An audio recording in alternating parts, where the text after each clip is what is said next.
This is Rydo, and we're back to another live stream of Yu-Gi-Oh! Master Duel and video game news.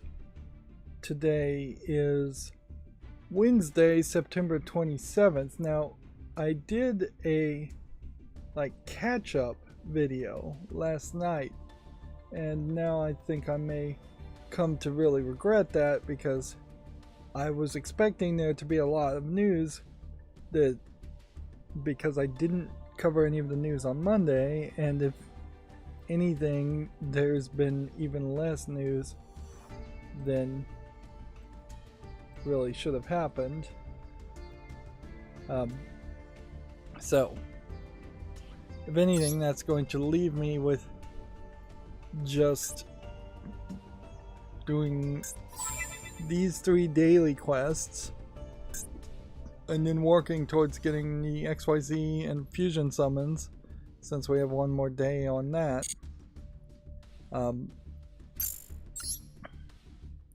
Yeah, I definitely gambled wrong there in the assumption that there was just going to be a lot of news this Wednesday and that catching up was the right move, and inherently I guess catching up was the right move. Didn't hover over those cards for very long there, sorry. Because now we have a weird situation, but not a terrible situation, where this may just be a shorter stream.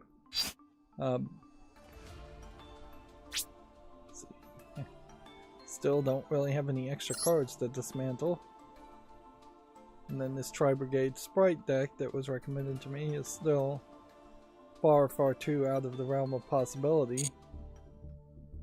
And that's the problem here too, is that we're on the 27th and we really should be playing ranked to get up to platinum. Let's start with that, I guess, even though the other one's probably a higher priority. So yeah, we could definitely spend a lot more time today going over playing Yu-Gi-Oh! Instead of talking about news to stretch it out, or we could just have a shorter experience.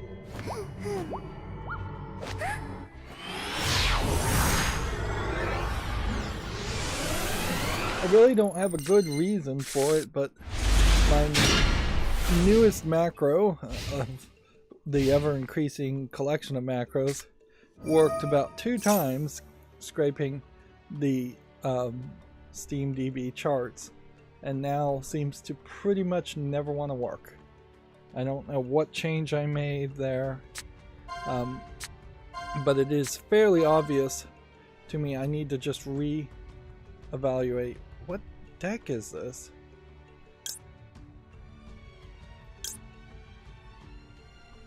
What in the world deck do I even have equipped here? These aren't my cards. This isn't Zodiac.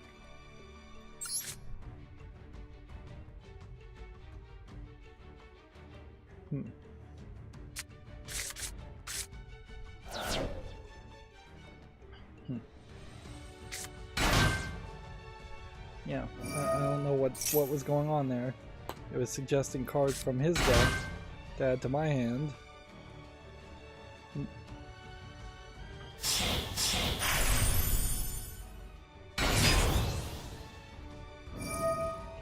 So what are these? Starlings?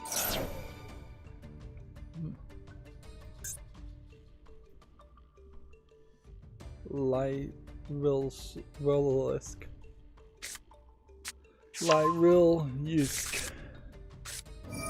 cards.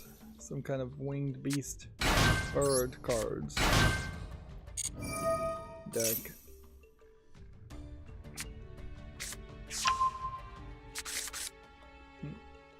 Or it may just be a winged beast deck in general, since this too is also a winged beast card.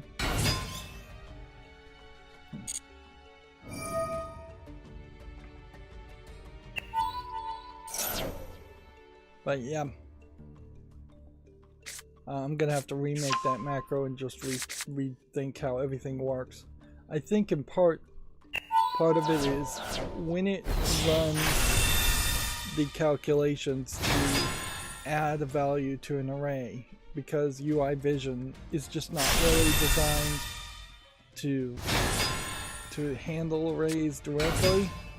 It's running up a small sandbox of a browser effectively, and so it's potentially the equivalent of opening a tab to run a small JavaScript calculation, then closing a tab, then opening up another tab to do it all over again 100 times over. And just the process of opening so many tabs and closing so many tabs in the background to have this sandboxed system is probably just not efficient.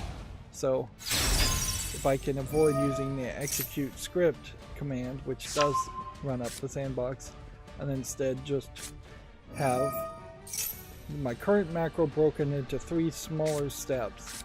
One would be the collection step to collect all the data from SteamDB and then put it into a comma separated value inside of UI vision, which I assume that is not sandboxed and not using as much resources. I think it would just be faster overall.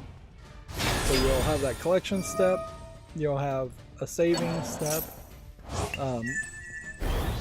and then you'll have a reading step from the common separated value, in which it then gets submitted to the Google Sheets form responses page. Which the form responses page is the thing that's failing more often than not.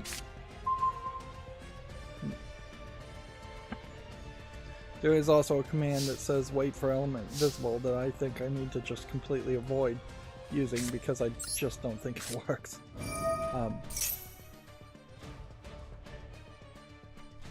And it seems to be causing more trouble than it's worth, which is a shame, because if it worked, it would be the absolute correct thing to use, is to get rid of arbitrary pauses to wait for a page to load, or an element on a page to load, in favor of verifying when something is done and moving faster because of that. And this really just does need to be all about speed, because without that speed, the whole process takes way too long. But it also needs to all be about a level of robustness, because if it's not going to be robust, then it'll break halfway through, and I need to program the new version of the macro to adjust for breaking halfway through.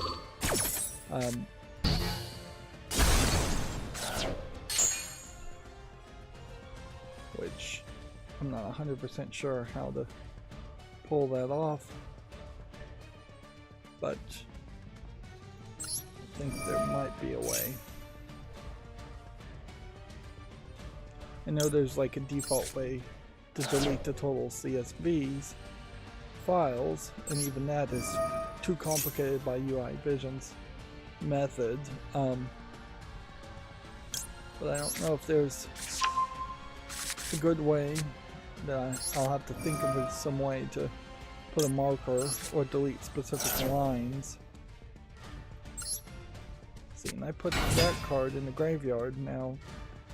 Isn't that gonna let them activate the card?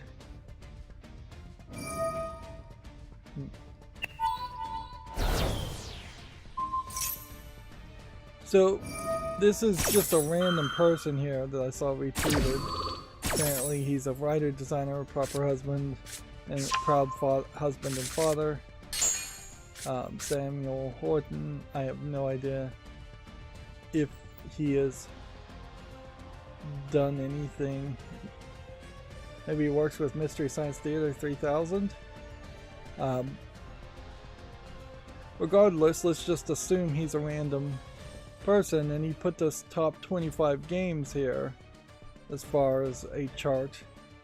And boy, is it kind of a random collection, and maybe that's a good thing. Maybe that highlights how there is rather large amounts of randomness that can happen amongst gamers, and that they aren't all just Dota players. But yeah, you've got like World of Warcraft, it looks like here, being highlighted in StarCraft stuff, and then you have Elden Ring, and then you have Mist and Riven, and then you have Arkham Asylum and Arkham City, and then you have Halo, and then you have Fable and Skyrim and Diablo 4, and I think that might be King's Quest 5 or 11. Super Mario World, Minecraft, Battlefront, GoldenEye 007, Smash Brothers. A pretty wide variety there. All Western games, except for, I guess, Super Mario World. But yeah, it definitely highlights a issue, certainly, around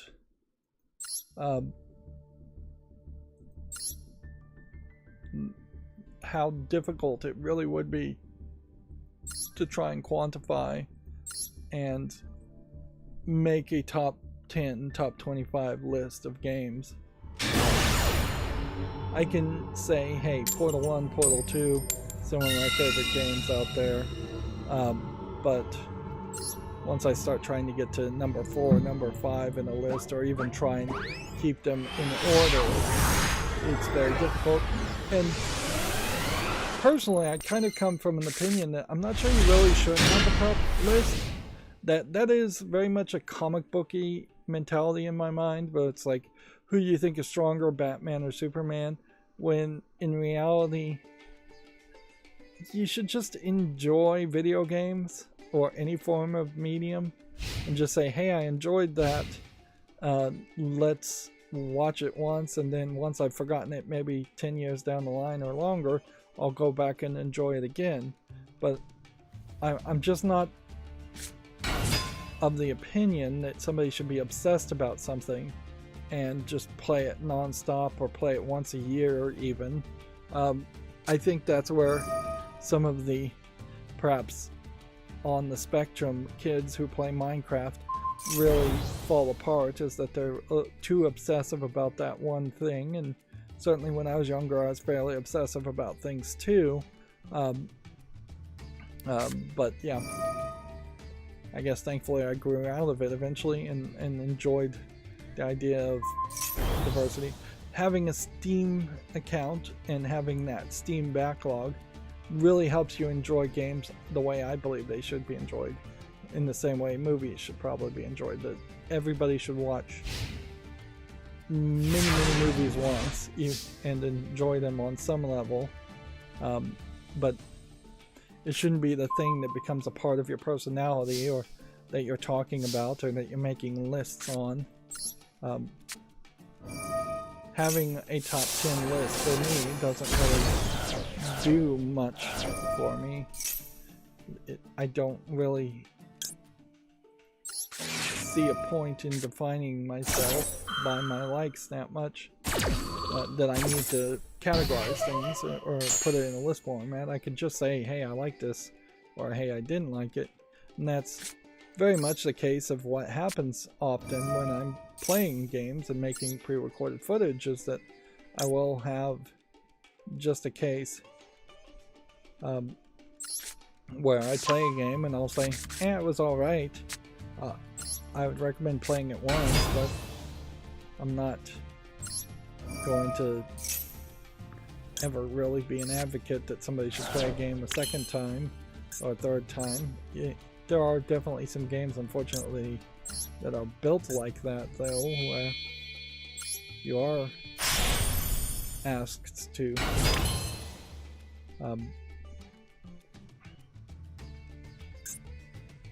play a game a second time with a new game plus. And in a significant percentage of games that do have those new game plus elements, it's not really worth playing. Resident Evil 4 even is gotten to a point where it's really going to be difficult to justify going back and playing the original Resident Evil 4 a second time.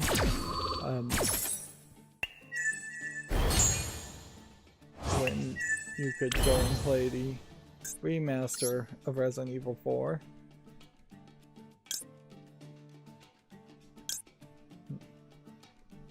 Instead.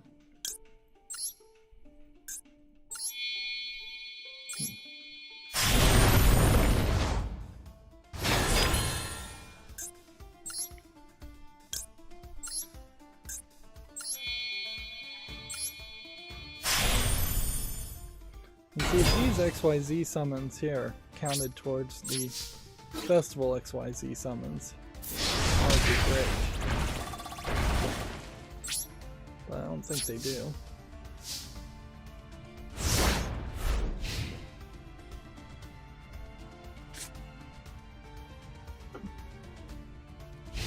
Particularly in the case of this list, when you look at it, there's clearly sequels and DLC that are being included, taking up precious slots in the top 25, when talking about games as series, if they happen to be series, might make more sense. Even if you really only like Myst and Riven and you haven't even played Myst 3, 4, or 5, the Myst series, or an original Myst series, would be probably fine.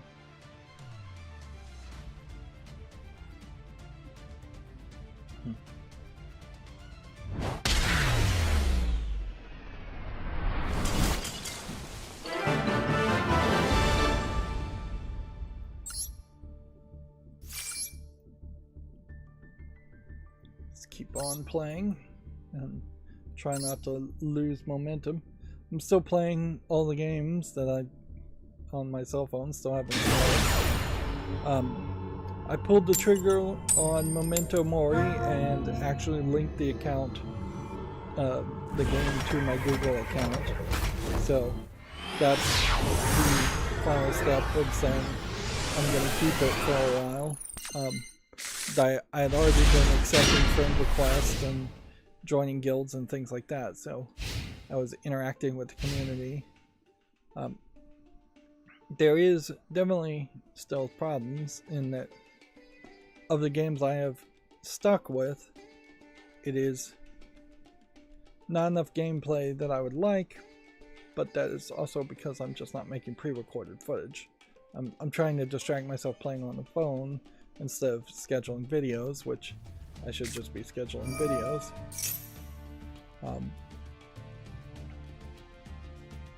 Yeah, nothing has gotten to the point where I've found scheduling videos tolerable. It's just a nightmare.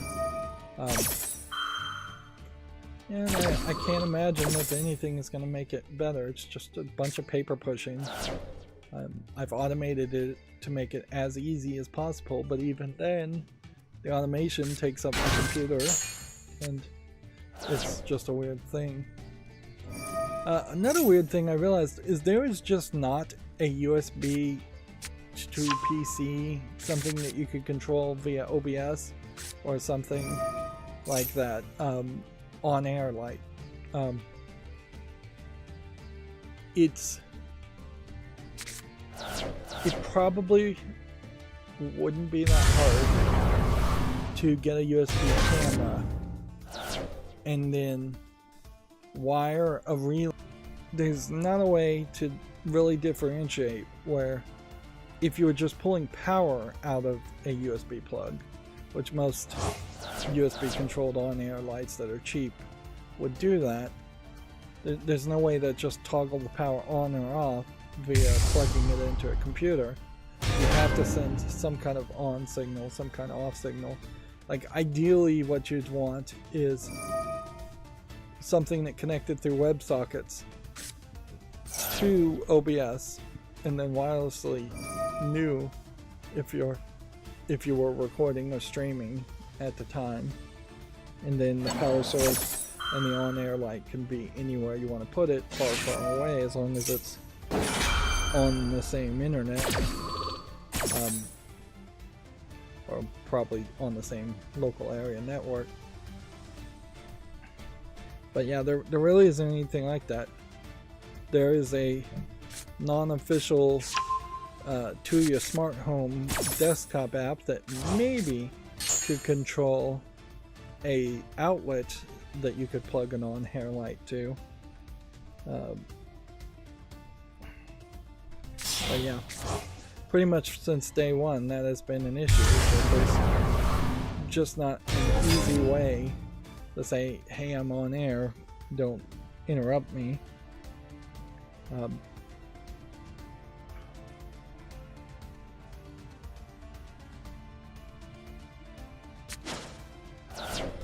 So yeah, I probably will resolve just to use my to your smart home wireless outlets setup.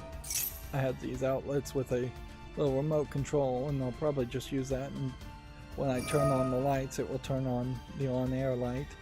But there are also very often times where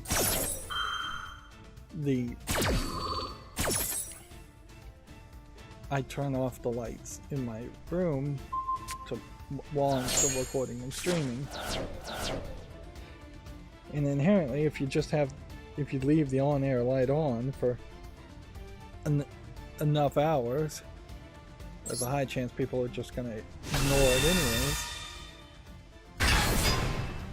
So I guess I don't need so much an on-air light as I need maybe a little on-air taser that would just zap people or hiss at people if they tried to come near. And yeah, they don't make anything like that either, I'm sure.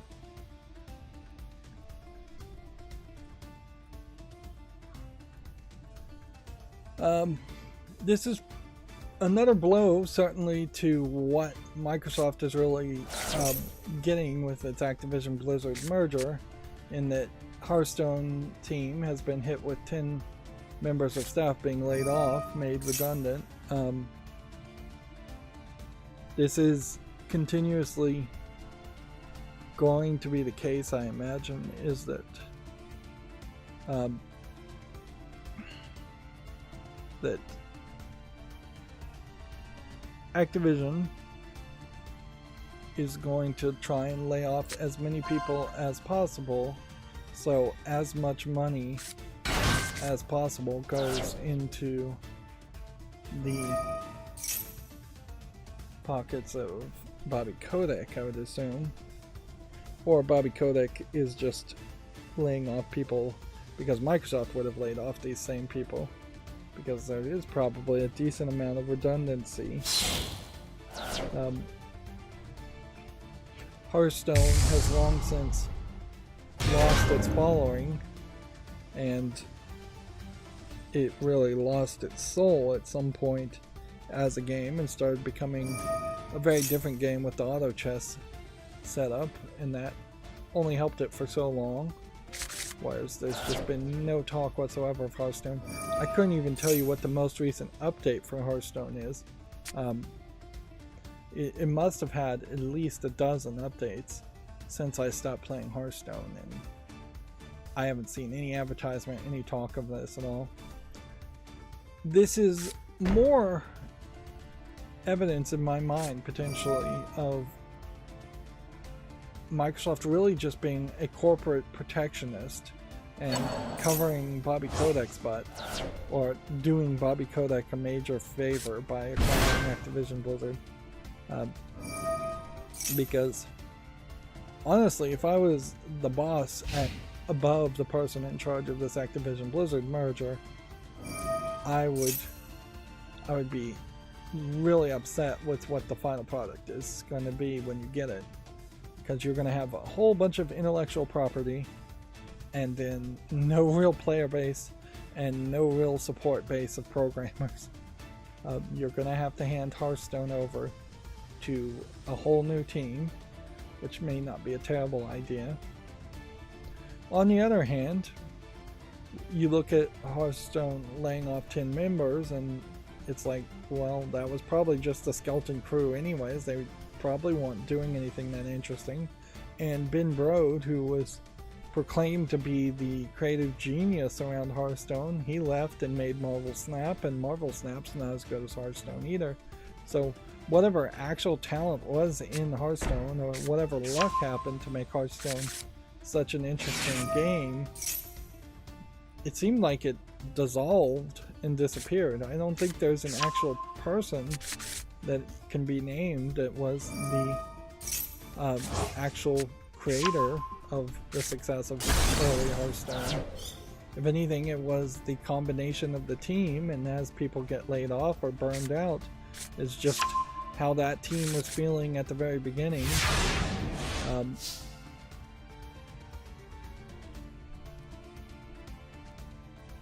So it's probably a little unfair, but it is my thought, certainly, that almost all employees at Activision Blizzard are burned out. Bobby Kotick burned them out, and Bobby Kotick is effectively a corporate burnout himself, in that all he wants to do is be profitable and possibly rub elbows with other politicians and rich people, which honestly that might be the real value in acquiring Activision Blizzard. Is all of a sudden you might see less fighting with the FTC for future mergers. It might be that the Activision Blizzard merger, acquisition, we should just call it an acquisition really, is literally just to get Bobby Kotick and his relationships and his talent in snoozing rich politicians, so it can be a speed bump so that they can continue to acquire them. I said in the last stream, I bet the FTC, I would heavily suspect that the FTC is going to make it even more difficult for Microsoft to acquire any other companies after this Activision Blizzard merger goes through, and that the court cases will be thought through a lot more, and it will be fought a lot harder and a lot better. Maybe Bobby Kotick stops that from happening. Although, if that was really the case, then why is Bobby Kotick not performing that same duty with this merger? So, actually, that thought falls apart once you think it through. So then it just really is corporate protectionist in my mind, that they're just saying this rich white guy in Bobby Kotick, even though it seems like everybody hates him and everybody would love to see him gone, is getting protected by Microsoft, and very possibly directly by somebody like Phil Spencer.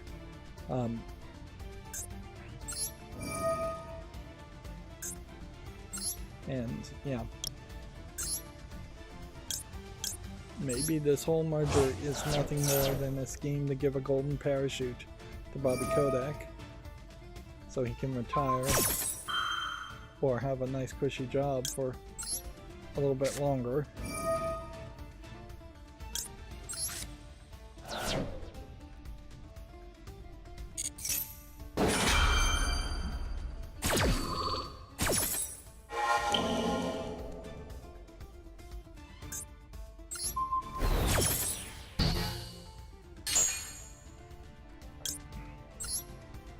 See if this works.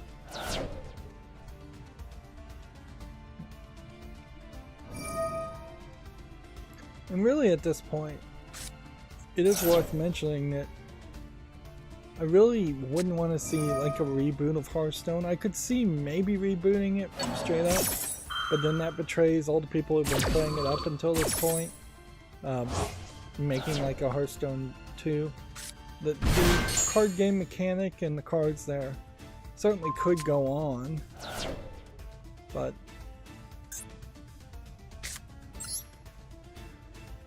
yeah, I would rather them just make a new card game and try again.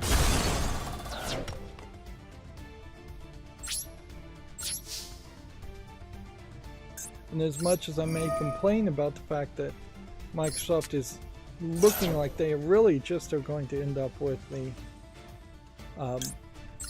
IPs of the games, and hoping that the thought that they now own Call of Duty means that there will be new Call of Duties that will be potentially Xbox exclusives, gets people to buy Game Pass.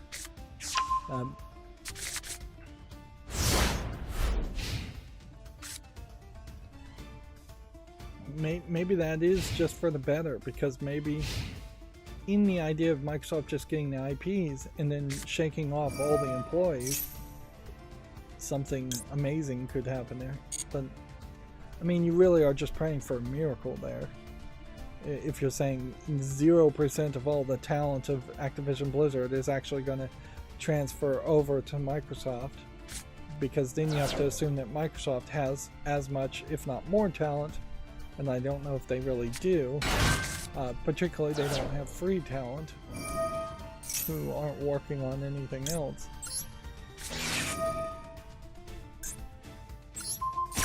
Free as in their time, not free as in pay.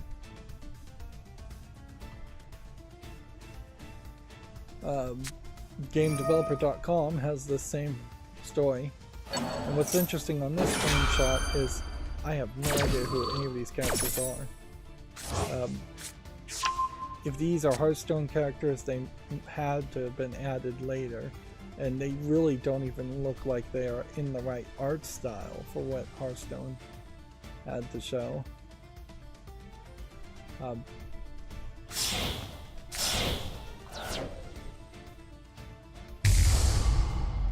The rumored Horizon Forbidden West Complete Edition has been announced for PC and PS5. It's coming to consoles next week, and we'll make it to PC in 2024. Which that's just going to be the main base game and the Burning Shore expansion and all the digital bonuses, including soundtrack, art book, comic book, and in-game items for $60. Which, yeah, that may convince a few more people to buy Horizon Forbidden West, but you still kind of have the major problem of it, Horizon Forbidden West being the sequel to the original Horizon game, just not being that good of a game and not being that well received. And instead of the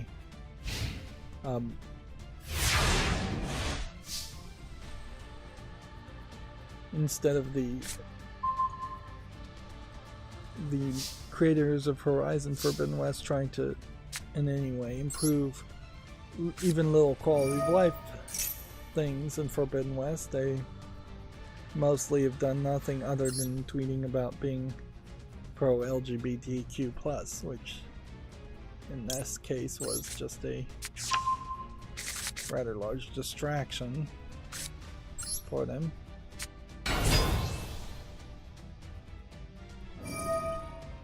Which is definitely a main complaint about a lot of the SJWs and armchair activists, is that they become so obsessed about their political movement or political beliefs that it literally gets in the way of their job requirements.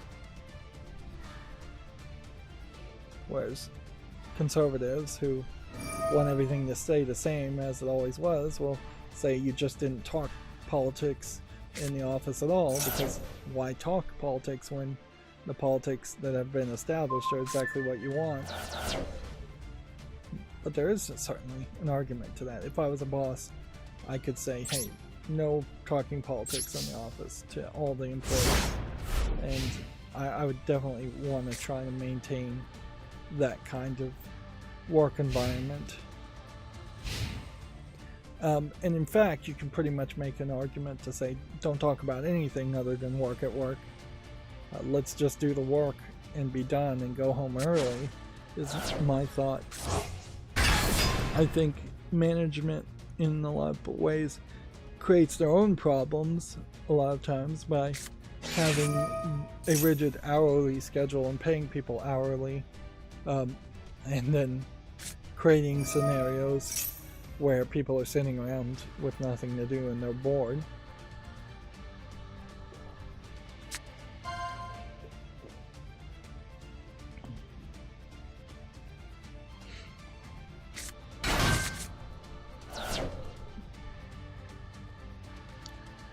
Censored Gaming has retweeted this refused classification, which is an archive and guide to censorship in Australia, which I guess I'll start following them on Twitter.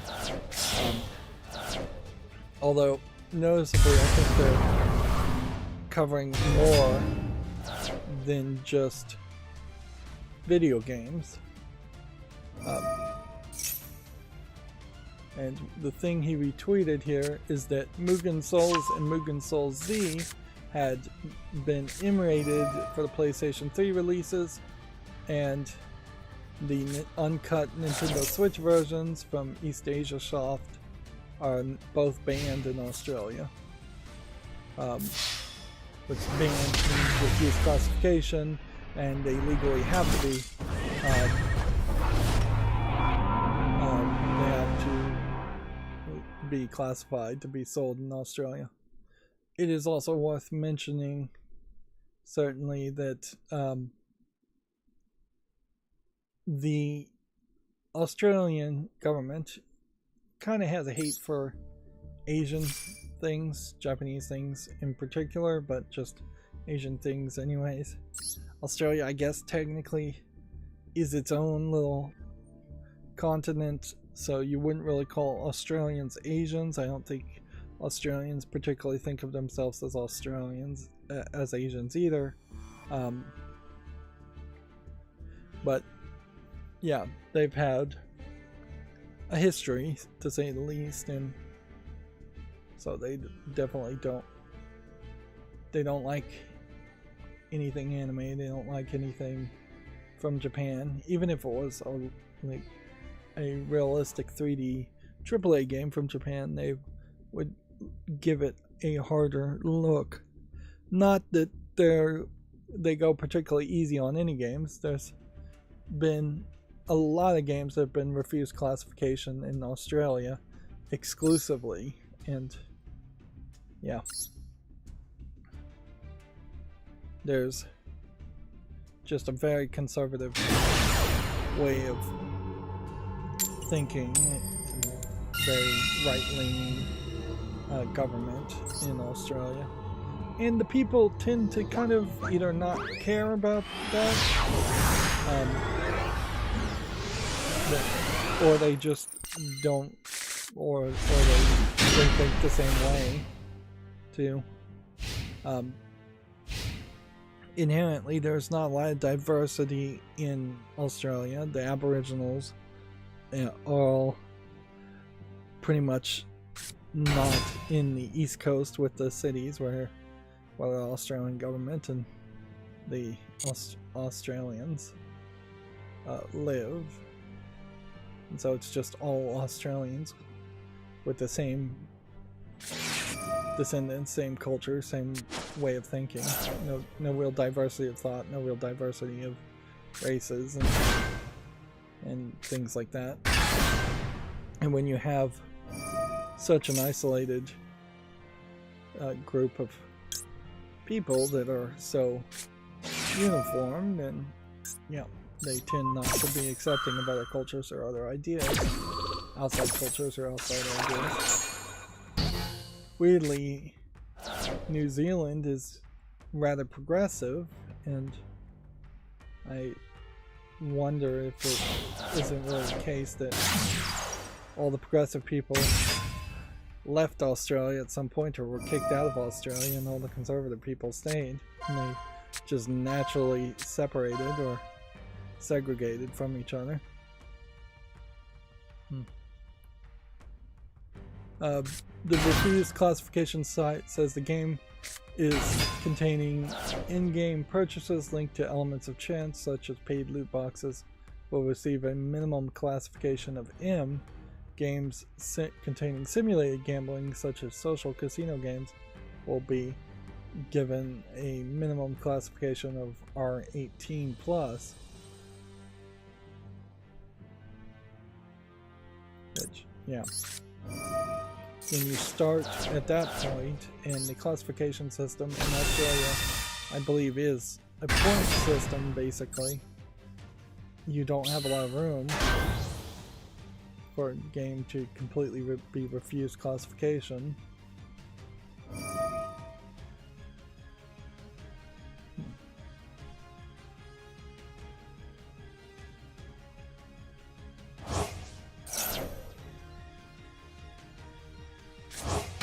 Moving on, the Famitsu review scores from Gametsu for issue 1817 are out. The Crew Motorfest got 35 out of 40.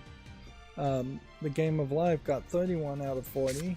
NBA 2K24 got 31 out of 40. Starfield 34 out of 40, being beaten by the Crew Motorfest. And then Sword Art Online Last Recollection 31 out of 40. And they're noticing here on Sword Art Online, the main story takes about 25 hours to clear and 40 hours with side activities. So it seems like anything that is a little bit open RPG tends to get this extra description of the length of it.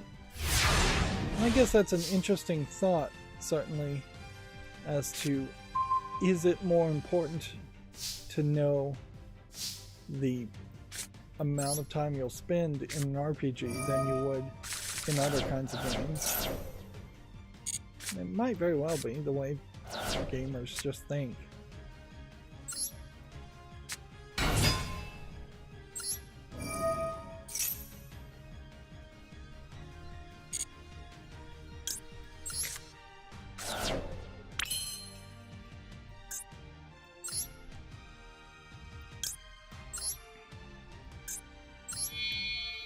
We still really are at a point where Starfield feels like it's just not as important or impactful as it should have been.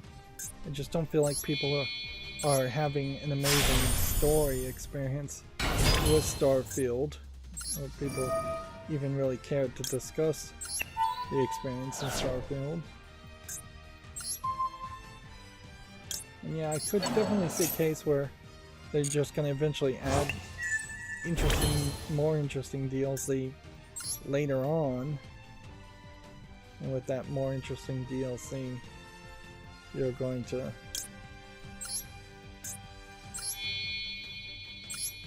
see Starfield maybe get a little bit better. Although it may very well be very close to, say, Fallout 4, where Fallout 4's content was never that interesting either, and it did well enough, but it certainly didn't blow people out of the water like Skyrim did. There may be just an active attempt here to manage expectations and not create a game that is too good. Because I definitely could see the argument that Skyrim was too good of a game and it caused a lot of people to only play Skyrim and nothing else for too long of an amount of time. Although in Bethesda's case, it wouldn't really have mattered that much, because it's not like Bethesda made any other games in the next 4 to 10 years after Skyrim was originally released.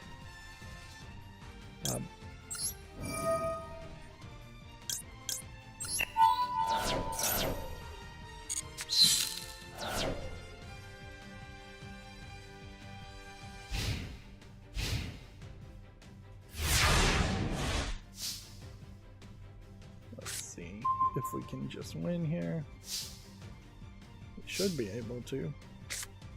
If we can do this, then activate this, and then summon this.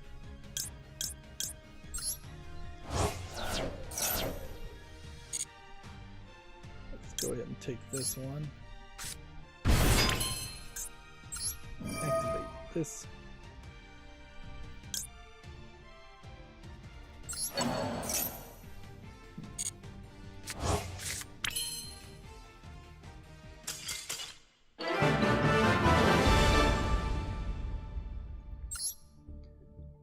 Gamatsu says a game called Hollow Cocoon is launching in December. I assume this is a horror game of some sort. Let's see what Steam has to show for it. Meanwhile, let's continue the play. Yeah, I remember this horror game. First, kind of teased. It's weirdly not on the follow list though, so I need to, I guess, make a short on it.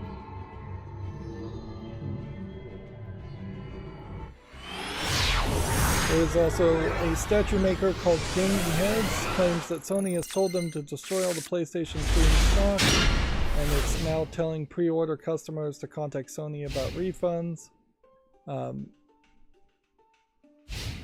Which, to me, I guess this feels like they have had some kind of falling through here with Sony. They've had Last of Us Part 2, Ellie statues, Jack 3 statues, and God of War statues and busts.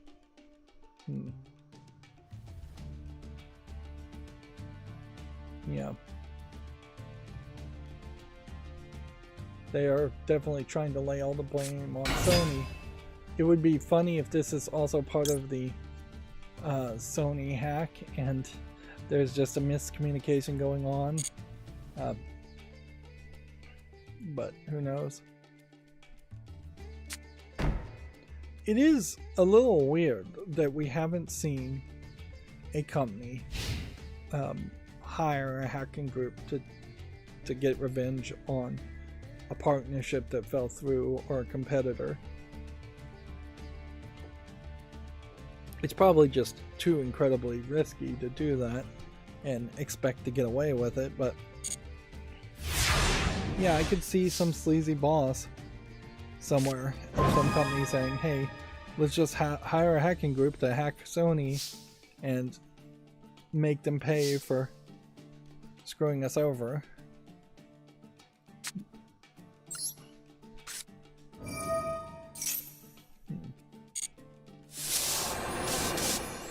The only thing I can really say, I've never heard of Gaming Heads, but these visuals don't look amazing, and that is kind of a problem in general with statues. Here you can even see the gun is like bent. Whether this is solid cast or whether this is just rubber, I don't know. The face and the details are all wrong. I feel like this body type and the bust size here is all wrong, particularly since she has a gun on her back and a backpack on her back. I wouldn't be 100% surprised if there's model makers that say use pre-existing body molds and just change the heads. Like it would potentially make a lot of sense to do that if you could get away with that, instead of making something brand new. That's kind of what it feels like. It feels like this neck is a little thick and a little too long, and that this chest and bust size potentially was from some other statue. This easily could just be a generic dude with a different head on it in the early production steps. But yeah, I very rarely have seen good statues, particularly in a realistic Western style of video game characters. You get slightly better chances when you aren't as close to the uncanny valley, and when you're just like making an anime girl figurine. But even there, the quality widely varies. You can get some really cheap bad ones, and they're all very expensive.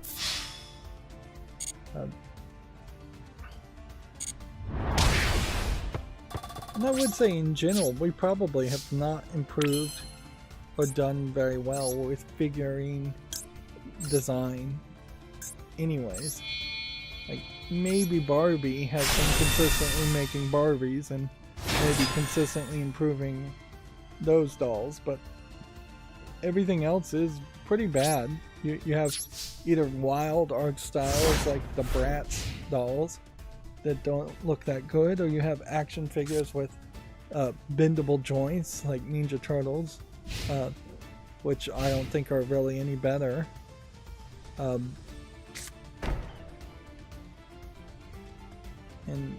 yeah, there really aren't a lot of action figures being made these days. You would think that if 3D printing had gotten any better, but it hasn't, you might have seen people printing their own action figures. Lego and their minifigs and their Lego Friends dolls are all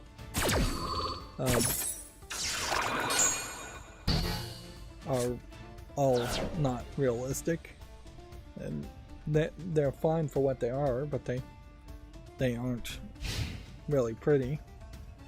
I've never been a huge fan anyways of the idea of having statues. Like, really just kind of a wasteful hobby. I could see having one or two if you really love the character, but I think of them very much like bookends, that they can make something look a little bit prettier as a bookend, as something slightly different to have on the shelf to display. But that's about as much as I can think of as far as statues. And in the case of video game statues, none of them look great. You can see the painting here is struggling, in my opinion, to maintain detail without also having color bleed. Here you can see like black on this arm cloth kind of bleeding into the red shirt here.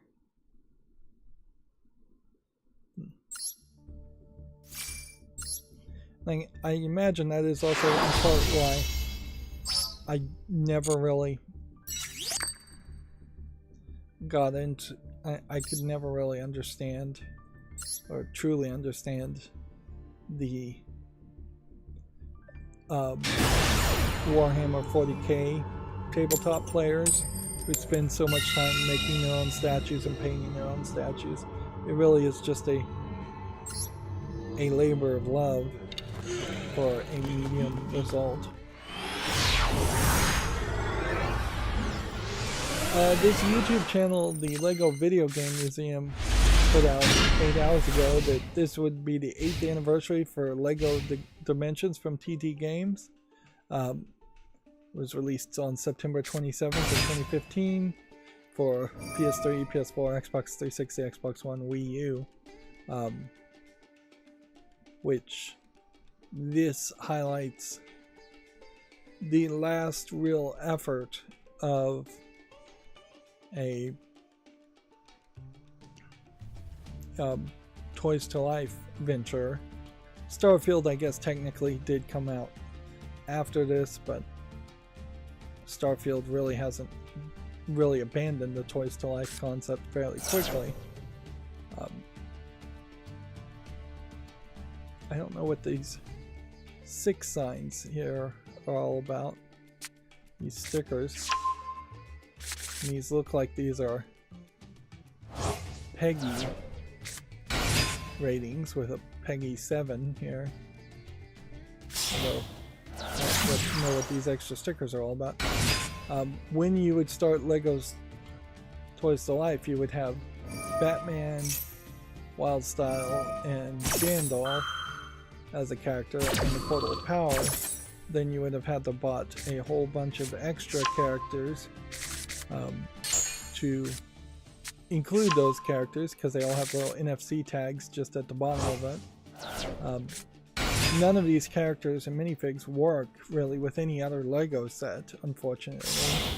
While they are interesting minifigs, unless you own a specific collection of minifigs that you have put on a wall or on display, every character stands out visually as just being from its own universe. And there almost certainly would have been room that LEGO will now never bother to think about, as far as making a LEGO set around Wizard of Oz, for instance. Or I think this is Golem here. It took them. They did make some Lord of the Rings sets, but they never made a Wizard of Oz set. They never made a Portal set. They did make a Simpsons set, but they didn't make a Back to the Future set. Legends of Chima sets haven't been done in a long time. Scooby-Doo set, no Scooby-Doo van set, which wouldn't have made sense. No Wild Style or LEGO movie sets that were amazingly good. It's also worth pointing out that while some of the packs would only unlock characters, or characters in a small level, I'm not even sure. There was like 3 levels. There was like sets that would just unlock characters, I think. Then there was sets that would unlock characters in one small level, and then sets that were really, they were all too expensive, but it would unlock characters and a large collection of levels, maybe 3 or 4 levels. They're also completely ignoring the vehicles, because almost every character set included either one character in a vehicle or 2 characters in a vehicle. I can't remember, but there's not a single vehicle even being shown here as an option.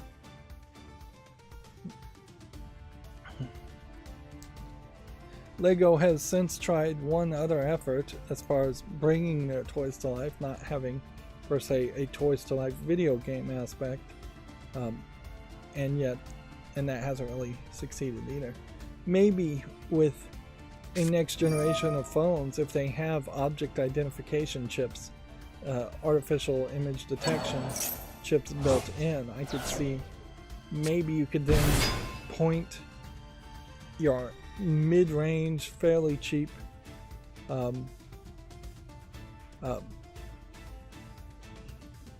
camera phone at a LEGO minifig, and then maybe they could actually identify what minifig that is and scan it and put it into some kind of game. That would be an interesting thought. Certainly, if we could get the technology to that point, then maybe LEGO would try again. But inherently, LEGO is a plastic brick selling company first and foremost, and they're decent at that, but they're not even as good as they should be at doing that. And they most recently admitted that they are giving up on using recycled plastics in their bricks, because they're claiming at least that it didn't actually save any carbon emissions to do it. I assume they're still working to try to make plant-based plastic bricks for the types of bricks that works with, but they have yet to show a way to make rigid building bricks with that. They're making more flexible plant pieces out of plastic-based, plant-based plastic. We have Yuka on the chat saying, any goth girls? I assume you're talking about LEGO Dimensions, and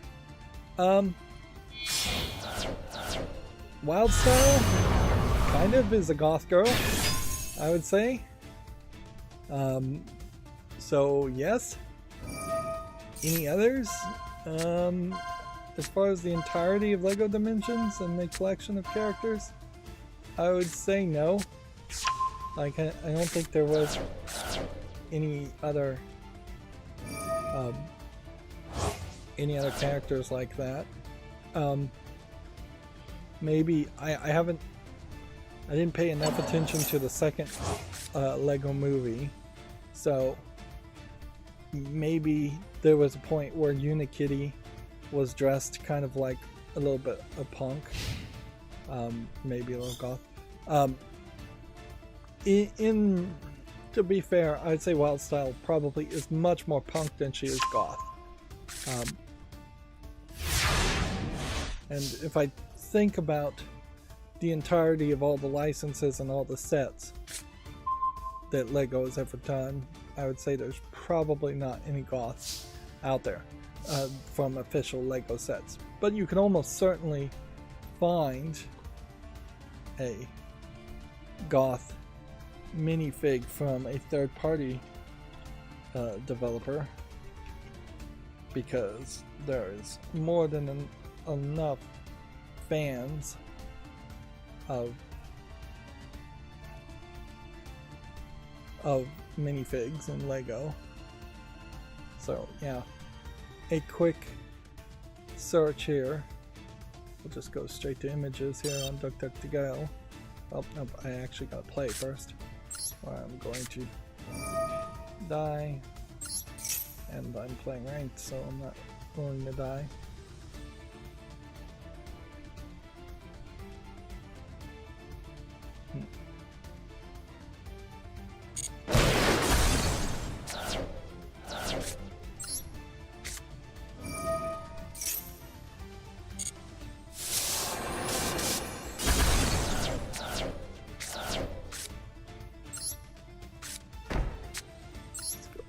Play here.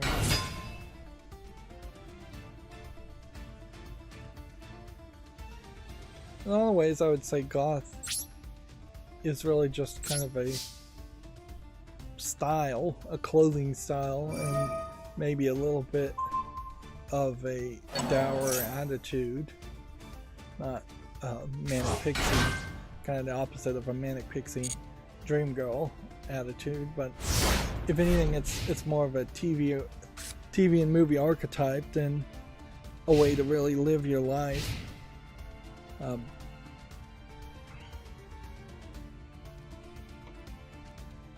But yeah,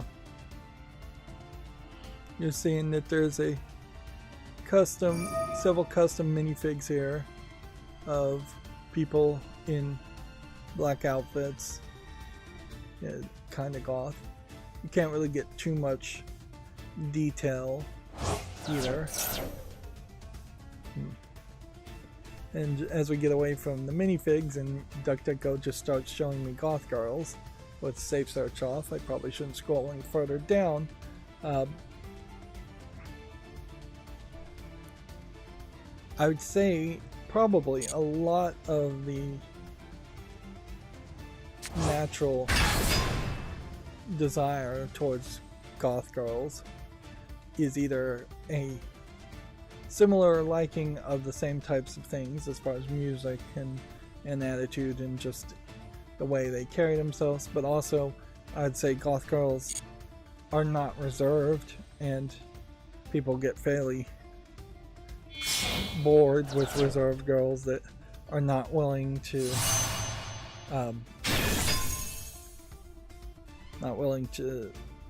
say try to dress attractively or dress the way they want or act the way they want.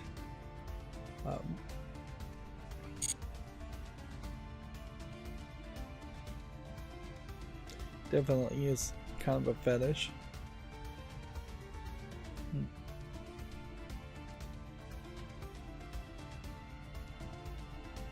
But yeah, also that is just a bit of an off-topic thought too.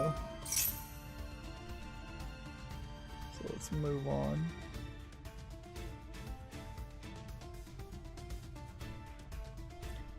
Netflix, according to Gamatsu, has announced a Tomb Raider: The Legend of Lara Croft anime series. Netflix pretty much is very much stretching the definition of what anime is to its own means. Basically, they're calling anything that is an adult cartoon an anime series.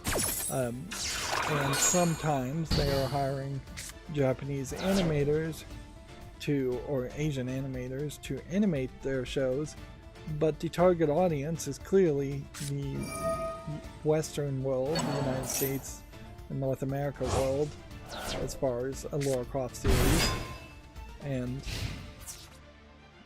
so that doesn't really qualify as anime anymore. So when your original first target is not Japan, then you shouldn't use the Japanese phrase for animation.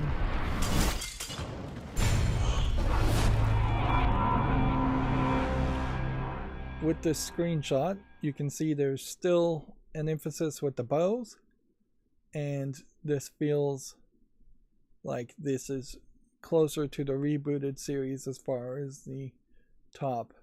It doesn't really feel like it's a tank top like the original Lara Croft. Andrew Murphy's on the chat says, yo, what's up? So let me just look at this minute-long teaser trailer for this Netflix series and see if there's anything interesting. It's starting with Lara Croft pulling a bow back, and then it jumps to black and shows her jumping down a hole. And then she's looking at a mural, so she's doing the Indiana Jones thing. It looks like there may be perhaps more direct images. She's looking at a picture of all the characters from the rebooted series, so clearly this is in the timeline of the rebooted series. And some of the buildings in the background hint that she might spend some time in China or in an Asian country, because I'm seeing like those types of buildings.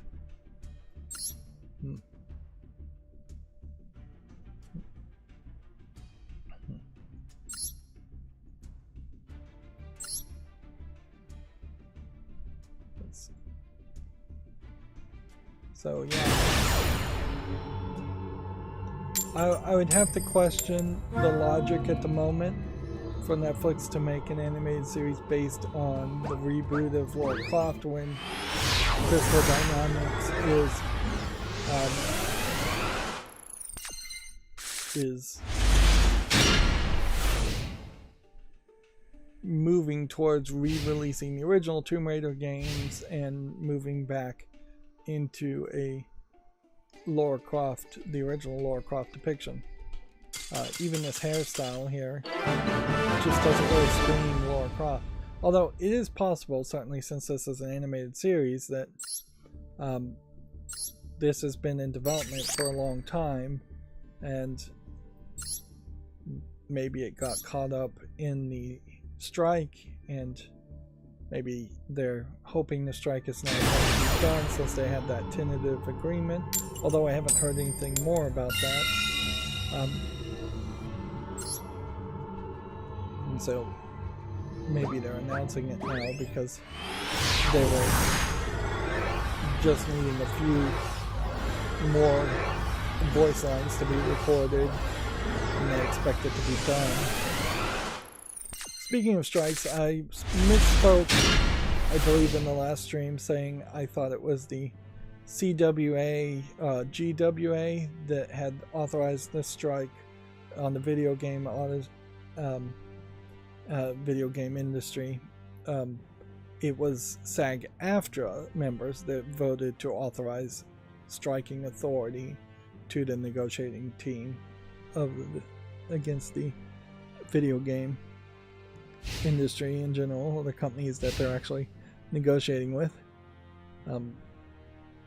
So that inherently is a problem right now, is that you have voice actors for video games in the Screen Actors Guild, SAG-AFTRA,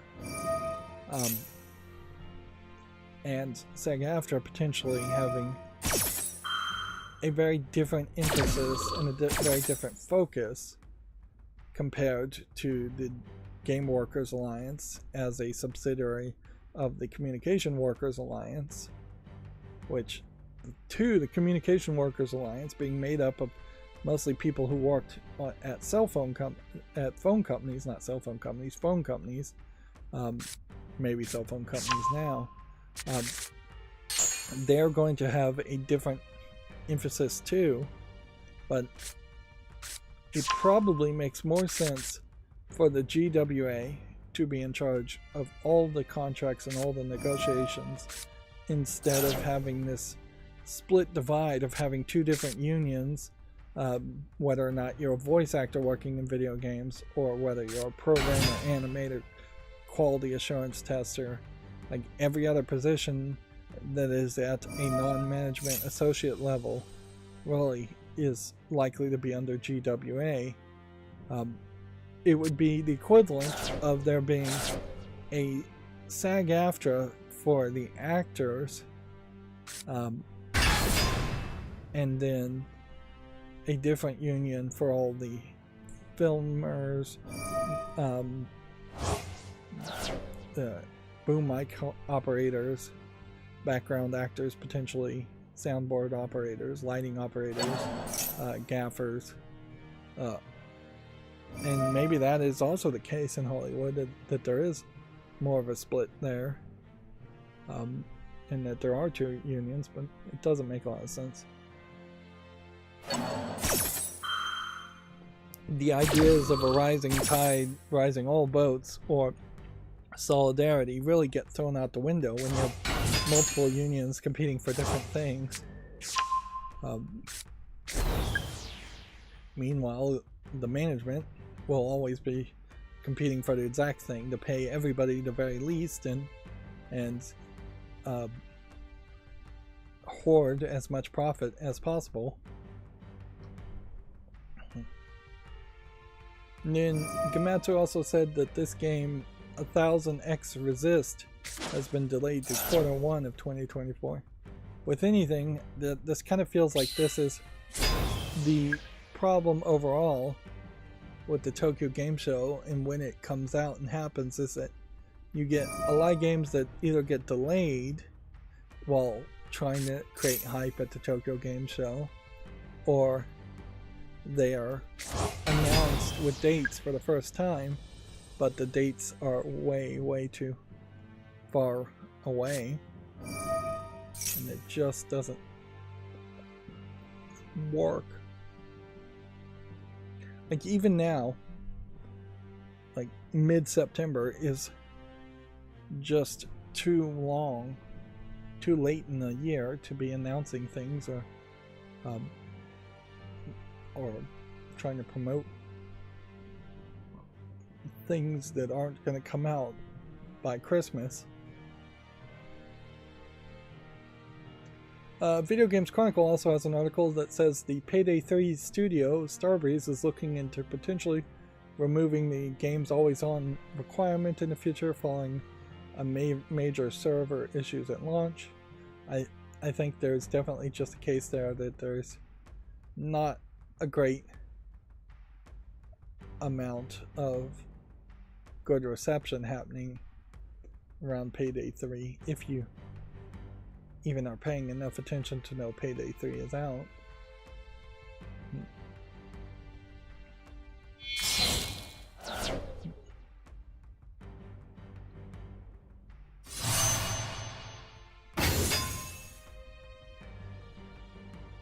I'm scrolling down my Twitter feed just to see if any new news has happened in the past hour.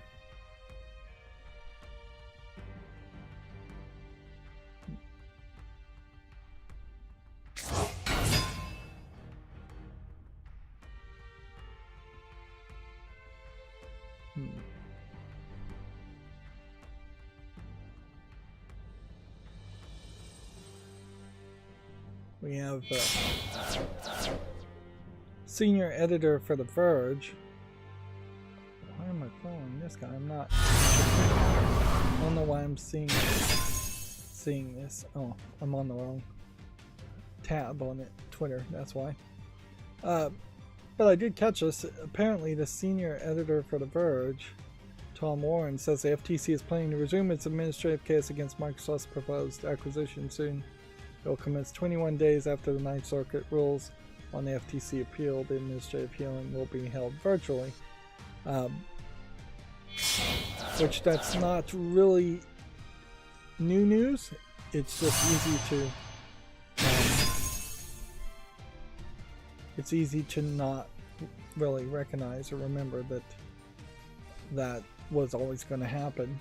Like the part that Microsoft beat on the FTC was that the FTC did not get a preliminary injunction to pause the merger. So Microsoft and Activision Blizzard are free to merge, and after the merger goes through, the FTC can continue its case, and potentially the government would say, alright, the FTC has won its case, now you have to unmerge, and that's just very hard to do, certainly, and the perception of that being very hard to do may very likely cause a judge to not side that way.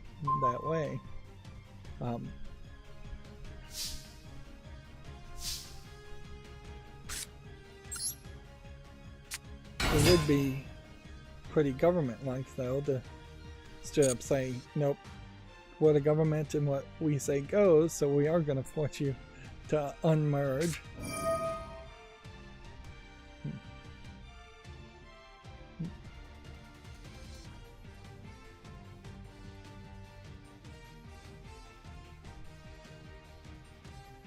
I still heavily suspect, though, that the FTC is not going to win on any of its merits, because if it had a high chance of winning on its merits, it would have won on the preliminary injunction.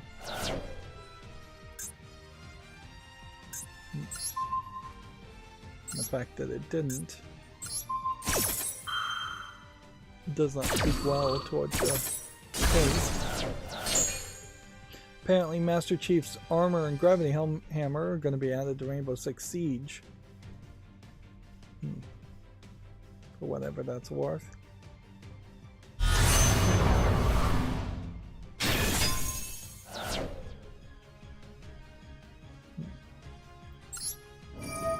Yeah, the FTC basically has to continue with their case because of one of two reasons. Either they have to continue, so because they're wasting government funds anyways, they have to justify that they really think that it's worth it, or they're continuing because the people in charge of the FTC are literally sabotaging themselves because somebody got put in charge of the FTC by some way, probably political appointment, to destroy the organization from within. And that is an accusation that definitely has been made, is that most recently Trump, by political appointment, put a bunch of people in charge of a bunch of different departments of the government, and they either were incompetent or intentionally sabotaging the efficiency, the authority of those elements of the government.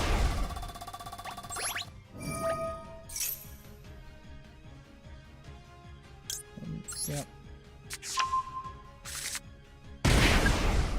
Although in the case of FTC, I think the lady in charge of the FTC was actually appointed by Biden, so let's just be fair and assume that's actually the case, and she's just seemingly doing a really bad job. It's also important to point out that a lot of the court cases and trials were being held by a special internal judge and court system.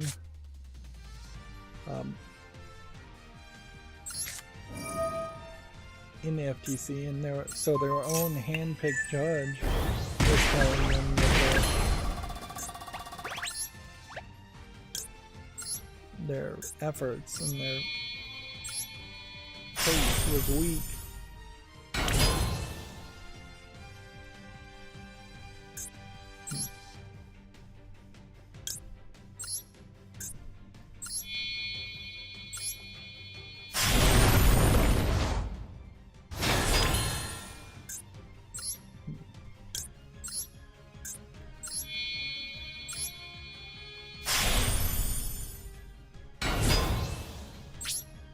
If we can win here.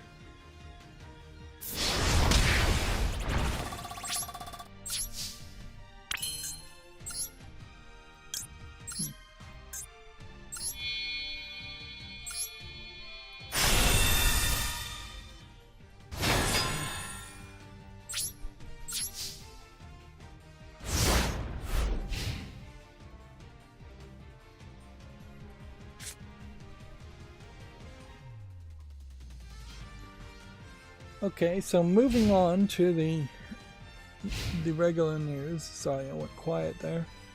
Yeah.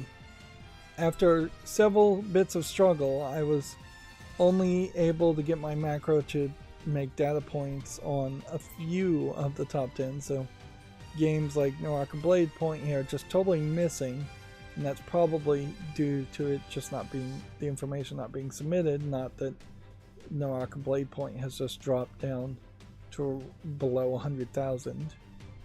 Same is true for War Thunder, Wallpaper Engine, Source SDK, and there might even be a bug here where Cyberpunk 2077 really hasn't jumped up to 238,000 players. It may be that the information got doubled, and that would be a mistake, certainly. So it's hard to really trust this data.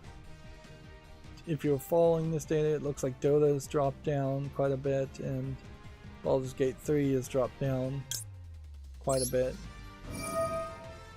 and Cyberpunk 27 has gone up quite a bit. So all I can really say today is that my macro chart here needs a lot more work. It's not ready, as it were. It's not ready for prime time.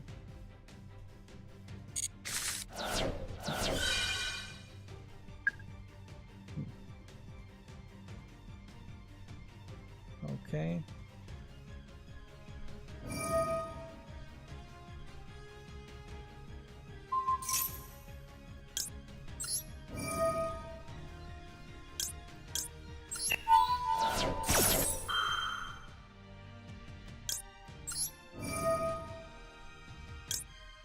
So in this case, I'm getting rid of all the cards attached to it. So he's going to grab the card, but honestly, I don't think that's going to do anything anyways. He's still going to own more than enough to win. The Shoot 'em Up Fest is still going on. Otherwise, it's just your average sales. Doesn't seem like there's anything else going. I did look up Steam Deck physical mods. There's not a lot, and it seems pretty obvious that people are missing a trick here. A professionally molded or just very nicely 3D printed back to the Steam Deck would be really appreciated. If you can make the back of the Steam Deck, let's see if we can get a picture to use as a reference here.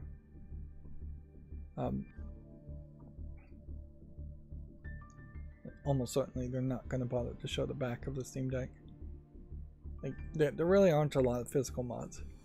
But yeah, you see how this part curves in with the buttons, and then you have a fairly thin part here. If you replace that back where it was twice as thick, except for at the bottom here where the dock is expected to be.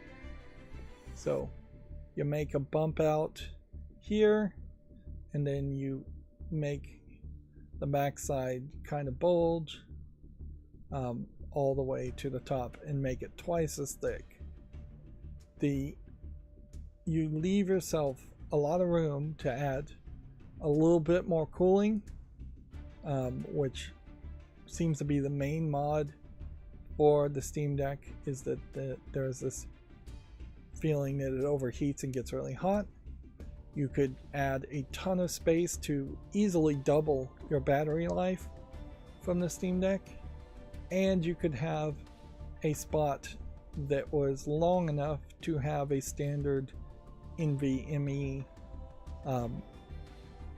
disk device, if not two. So you, just like in a little extension cord, where then you could have a fully replaceable large NVMe thing. The only physical mod I saw that seemed like it was fairly doable. Somebody just put like a card holder, glued it to the back, and then put a credit card micro SD holder in that credit card holder. But everything else is fairly ridiculous. But yeah, I think if you could 3D print a thick boy, just call it something like that, the thick boy back of the Steam Deck, and then have a way where you could add a second battery to it, which maybe that would be fairly difficult to do that. You probably need a battery balancing board, but that wouldn't be too hard. But I guess that's kind of all you would want to when in a new Steam Deck, is just better battery life.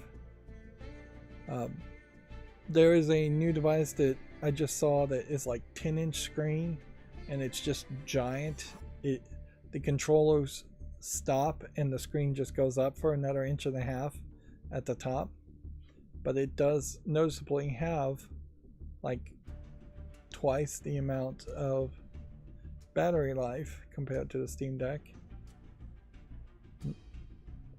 And in this new device, if it's the same one I'm thinking of, instead of having square touchpads, they have circular touchpads, but they do have touchpads. But that doesn't support the Steam OS, and it really is the Steam OS you're buying into more than the hardware itself.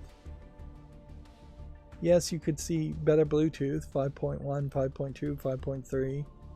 You could see better Wi-Fi functionality. Maybe even better speakers. It says it has HD haptics in it already.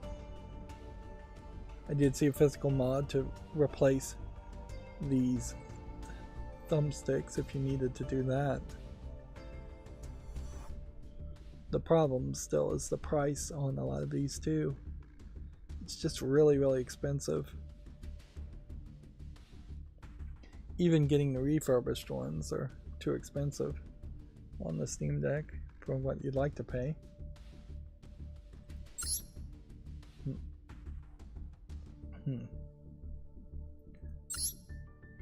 Well, I was going to play more Yu-Gi-Oh, but if I'm going to do that, I guess I'll have to do it after I go through all the news.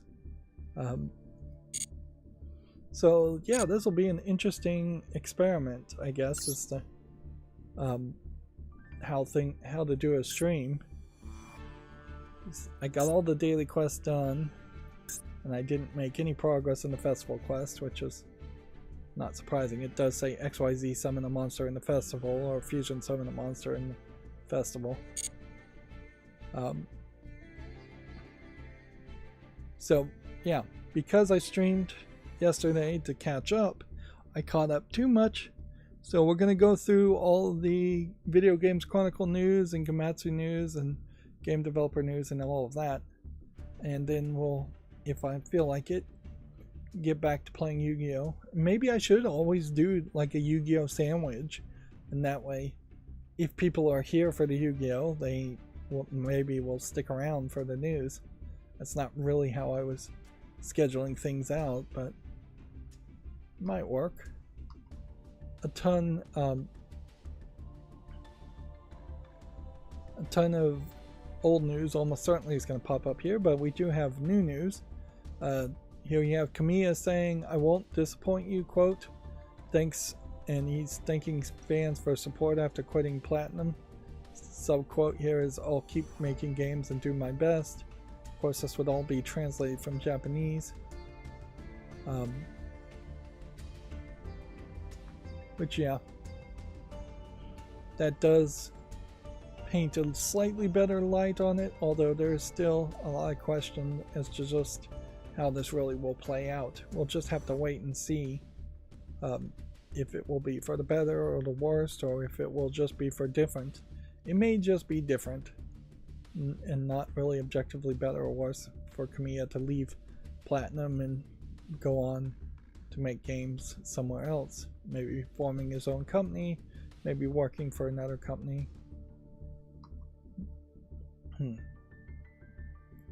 Then the iPhone 15 Pro version of Resident Evil 4 Remake is going to cost $60, which seems too expensive.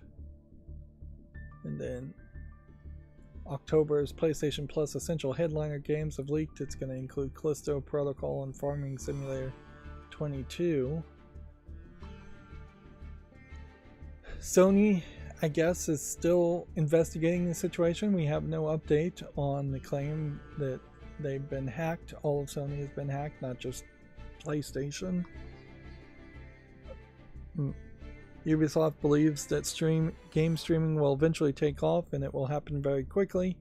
Ubisoft almost has to make that argument, though, considering how much they've put into their Uplay service, despite it not being received well, and in the fact that Microsoft has just handed over streaming rights to Ubisoft in the UK to get the Activision Blizzard merger to go through.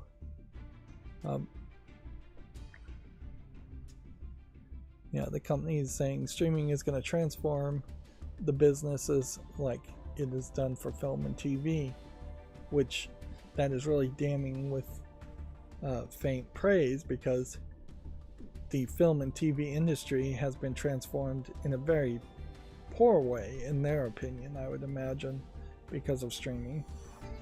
Left to their own devices, film and TV would have definitely preferred that you would have never been able to even rent VHSs, and that all movies would have been shown only in theaters at a premium price, and once it left the theater, you just wouldn't be able to see it at all. And TV definitely would have preferred that all TV would have been on pay-per-view or cable television, and you would have just paid ridiculous amounts of money each month for that. So, yeah, if Ubisoft thinks that they're going to be a winner in the streaming, they are really, and comparing that to film and TV, they're really joking themselves, because the likes of Hulu, Netflix, Amazon Prime Video, Apple TV Video, like all of those services, well, maybe not Hulu so much, but all the other services were brand new competitors to TV and film. They weren't the original film and TV production companies by any means. Hulu is a combination of TV channel streaming services, so it's slightly different, but Hulu is making originals now, every now and then again. Also, it's also interesting here in that you see what Ubisoft thinks of itself as far as the games it's using in this screenshot, or what Video Games Chronicle thinks of Ubisoft, and that you have Assassin's Creed Mirage, I believe, being shown here, the upcoming not Sands of Time, but Prince of Persia game that doesn't really make any sense. Then you have 2 military games that I really couldn't even tell you what the actual names of these military games are. And then you have a racing game I couldn't tell you the name of.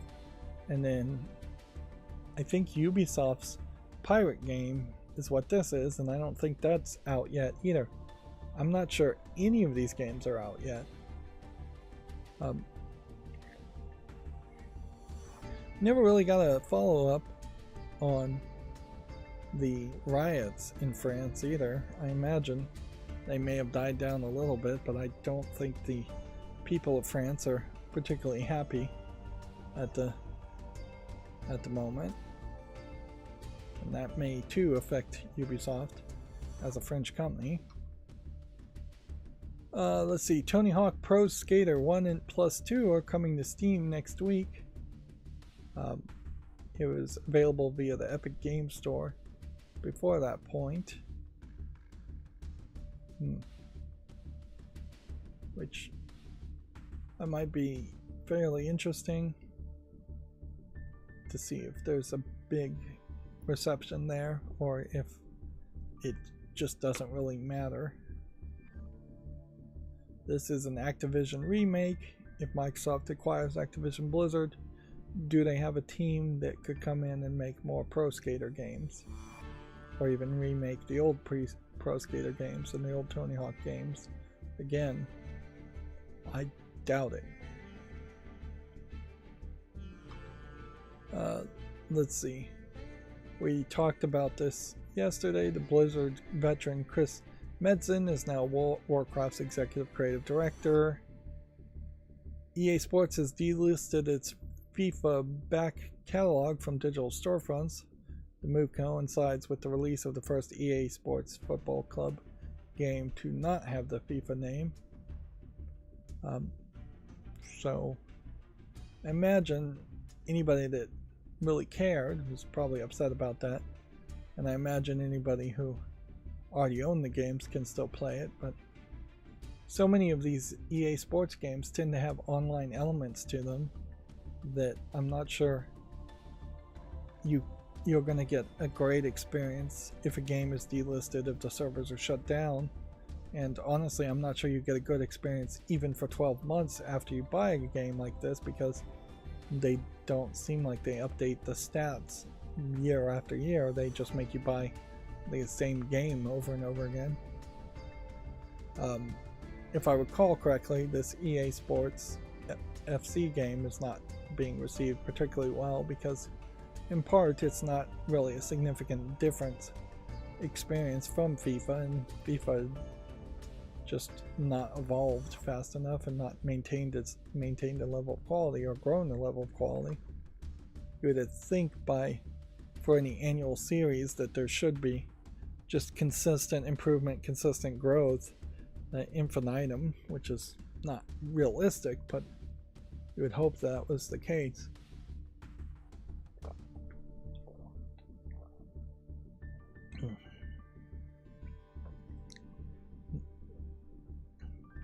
The game High on Life has its first paid DLC being released next week. Well, I guess leave it at that. It's called High on Knife, or is it Knife on Hand?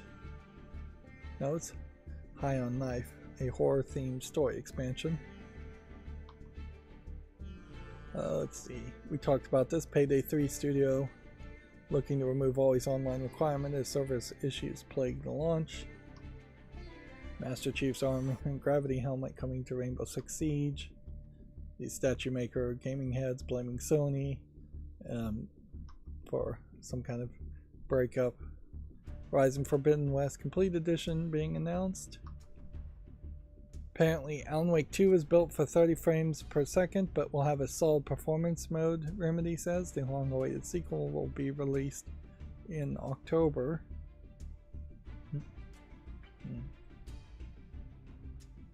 October 27th for the PS5, Xbox Series S and X, and PC via the Epic Games Store.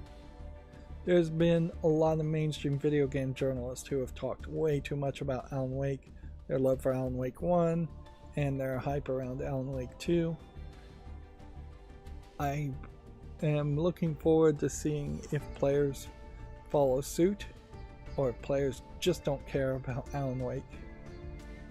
Even Control, having played Control, felt like it was overhyped for the game it was. It's basically one cool sequence in Control, and then there was a lot of flying around shooting guns that's not particularly that interesting, and that's really crazy because there's definitely a lot of room for more interesting stuff to have happened in Control, and it just kind of doesn't happen. The gameplay mechanic is poor compared to the story that could have been told and the story that was being told in Control, and the gameplay mechanic drug down Control. I wouldn't be surprised if that's exactly what happens in Alan Wake 2. Also, is that they try to tell a pretty ambitious story, and then the story gets pulled down by the gameplay mechanics. I wouldn't also be surprised if Alan Wake 2 gets pulled down in that they are trying to tell two stories with two different protagonists, and when they really should just be telling one. We talked about Blizzard's Hearthstone team having layoffs, and then this is just all old news, and that brings us to the Gematsu news. Legend of Legacy HD Remastered was announced for the PS4 and 5, Switch and PC. Let's see if this is on the fall list. Yes, it is. All of this news may be what we covered yesterday anyways. The Case of Benedict Fox Definitive Edition for PS5 has been announced. Bike Daisuke, Hashirya-Kon, Rider's Spirit, and Scourge Hive are coming to the PS4 and 5 and Xbox One and Series and Switch in 2024. I don't know if that's two separate games. It looks like it's two separate games bundled as one. That's weird. Time Spinner 2 Unwoven Dream has been announced for consoles and PC. Let's see if we've got a Steam link for it. Yes, we do.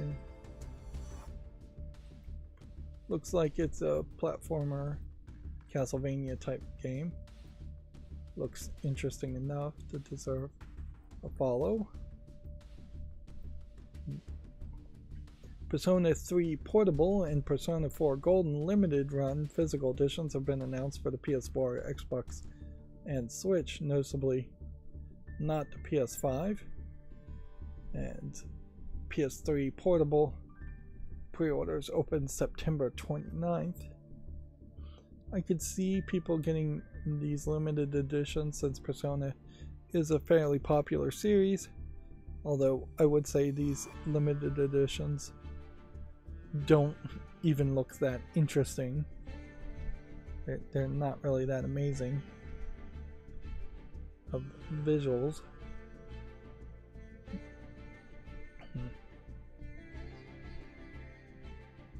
Yeah, some of these collectibles might be somewhat interesting. Here's the psycho guns that they shoot themselves in their heads to release a persona from, which I think they really only did that in Persona 3 or Persona 3 Portable.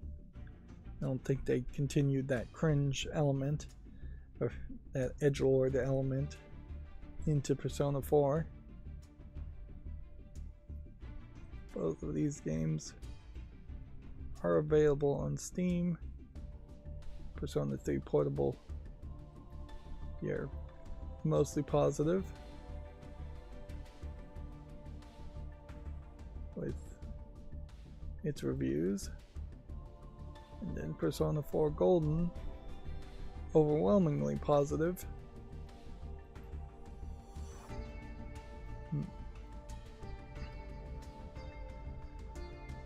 In a lot of ways, I probably should play Persona before I tried to play just a pure visual novel. The RPG dungeon crawling element of the Persona series would add some more variety to that. Final Fantasy VII Rebirth details, regions, exploration, world intel, minigames, and combat. So they've got several screenshots and information here if you want to check it out on Gematsu.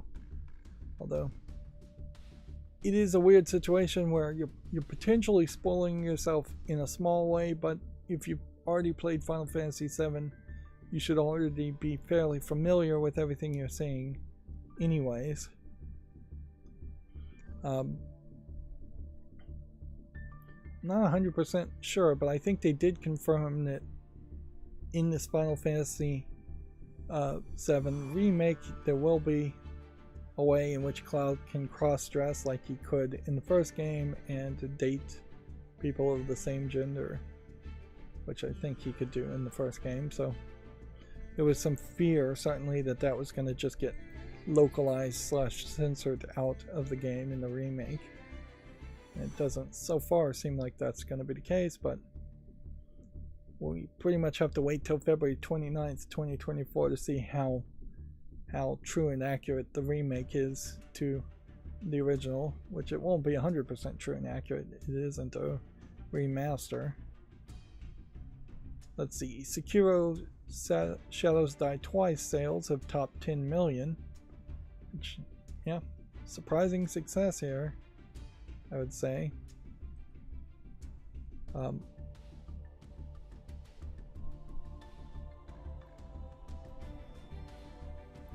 Yeah, I've been kind of surprised both by Naraka Blade Point and Sekiro as very like traditional Japanese stories that have gained a decent amount of following outside of Japan and in the West. The Legend of Legacy HD Remastered for the PS4 and 5 and Switch launches February 1st in Japan. Astra Knights of Vida global beta test is set for October 8th through the 23rd.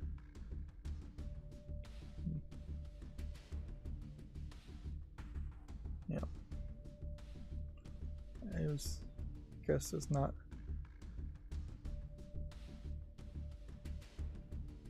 too much to say around that. Put that on the follow list and make a short after it.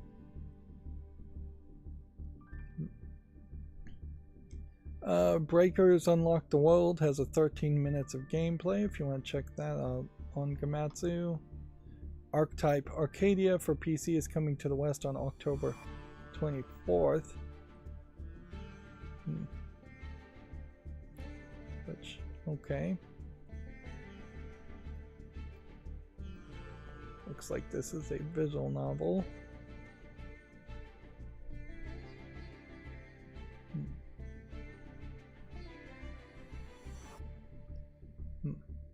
So right now this game is not in the adult section on Steam, and it doesn't support English. So what I'd like to see, and I almost have no way of checking this, is if the mature content description here changes, or if this gets put in the adult section as soon as English is supported. Because I would heavily suspect that there is a Japanese native speaker, or at least a very fluent Japanese speaker, reader, who approves Japanese language only games on Steam. That is different from the English speaking team or individual. I'm not sure if it's a team or just one person that approves English speaking games.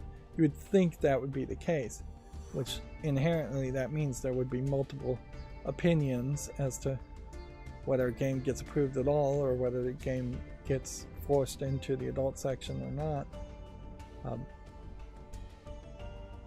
So it'll be interesting to see if that changes, and I'll really have no way of knowing if it changes. It should be fairly big news if all of a sudden, because a game gets an English dub, then it's held to a different community standard, effectively. That everything with English as a language is being held to a Western or United States standard. That wouldn't be fair at all, but it kind of is what's going on.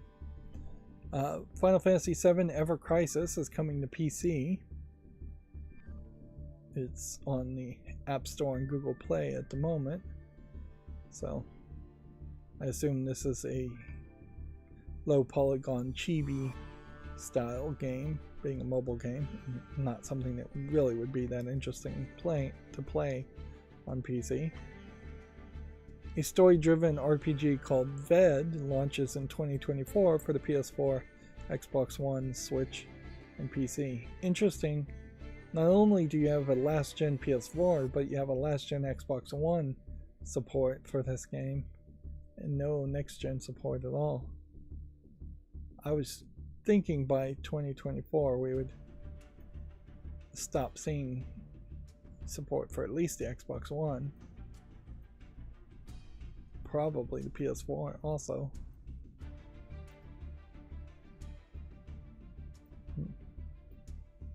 Neptunia Sisters versus Sisters for the Switch is coming to the West in 2024. Which that's probably not a surprise. All the Neptunia games are at least coming to the Switch. It's probably more of a surprise that it isn't coming to the PS4 in the West or PS5, but that's not a big surprise either. Banisher's Ghost of New Eden has been delayed to February 13th of 2024. Let's see if we've already made a short on that. Basically, any game that has a Steam link and puts out a press release through Gamatsu gets put on the follow list and gets a short made after it. Talos Principle 2 launches November 2nd, which, yeah, suppose if somebody wanted to gift me this game, I would play it, try to play it as fast as possible. But otherwise, it is also the kind of game that, as long as I don't spoil myself on it, it'd probably be fine to play a year, 2 years, 5 years from now. Like, there's not that big of a rush. They very possibly may continue to make Talos Principles, and as long as I play Talos Principle 2 before Talos Principle 3 is out, I'm fine. Tony Hawk Pro Skater 1+2 coming to Steam on October 3rd. We already talked about that. But Gamatsu does us the actual favor of putting a link to Steam, whereas Video Games Chronicle doesn't bother. The visual here doesn't look terrible, but it doesn't really seem like there's a lot of variety in the rooms. Yeah, it really seems like you're just in one or two locations.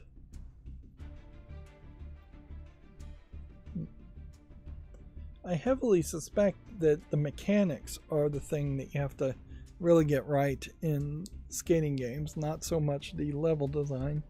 You could probably do a pretty poor job of level design in a skating game, and as long as the mechanics are good and the skating feels good, people will be able to find their own fun.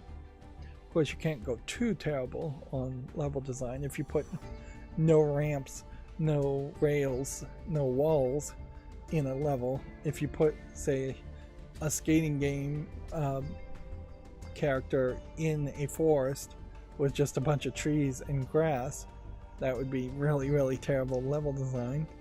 But as long as you're in a somewhat decent urban environment, honestly, it would be a little interesting to see if you could mod into the, like, one of the Mirror's Edge games, skating. Instead of wall running, you're just skating on the walls, and instead of jumping, you're jumping with the skateboard. Those levels are fairly well designed to work that way. I think they would work that way, although a lot of the climbing doesn't really feel like skateboarding. The High on Life DLC, High on Life, launches October 3rd.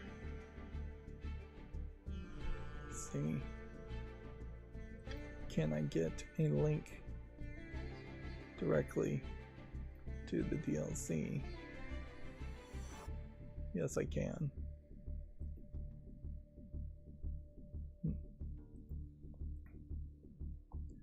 The atmospheric story-driven puzzle platformer Greenfield has been announced for PC. I feel like this is the first time I've seen anything about this. Yeah. This all looks new to me. Looks a little weird, a little too surreal, perhaps. I probably would give it a chance, but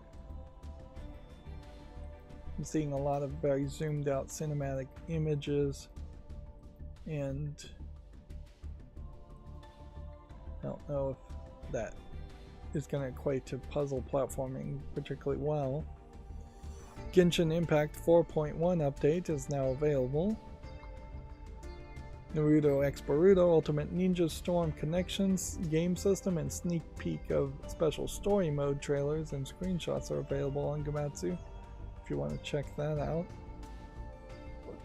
I imagine Western people are really just not getting the most recent Naruto X Boruto cartoons, or manga, so I'm not sure that the Western world really is in a great position to enjoy these games. But I don't know, maybe they're all on Crunchyroll or something and other people have caught up on it. Infinity Strash Dragon Quest The Adventures of Dai details its story mode beginnings, if you want to check that out on Gamatsu. We talked about the Famitsu issue review scores. We talked about Hollow Cocoon coming out, and almost done. Horizon Forbidden West Complete Edition.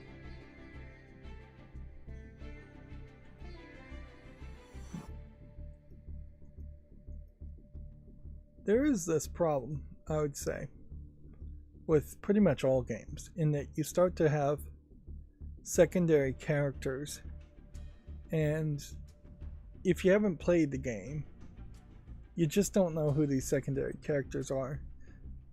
At best, when advertising a game, you can convince somebody who hasn't played any of the game series to learn the protagonist's name, in this case Alloy. But I couldn't for the life of me tell you anything about these characters at all. I don't even know if they play a big role in the story. So yeah, one strong protagonist in general is about all you can manage to advertise, and maybe a sidekick, but one sidekick alone. Sunshine Manor is coming to the PS4 and 5, Xbox One and Series, and Switch on October 6th. First came out on Steam. And I overlooked it for one reason or another, or I missed it, never saw it. The Last Aura Crew Final Cut update is now available. Let's see, is this on Steam? Yes, it is. You can see it is mixed reviewed.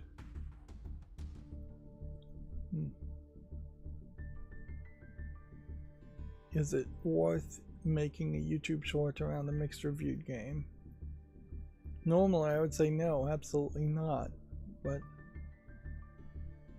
yeah, and I guess I don't really have a good reason to not stick to that idea, so I'm gonna not bother to make a YouTube short or put that on the fall list. A romance visual novel called Dochi no Igasuki Desuka is coming to PS4 and Switch on January 25th in Japan.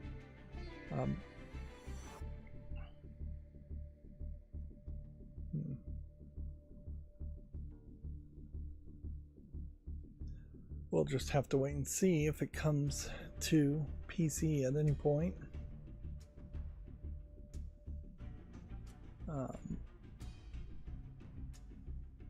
Yeah, I guess it's not worth really reading the reviews if it's not even going to come to the West, potentially.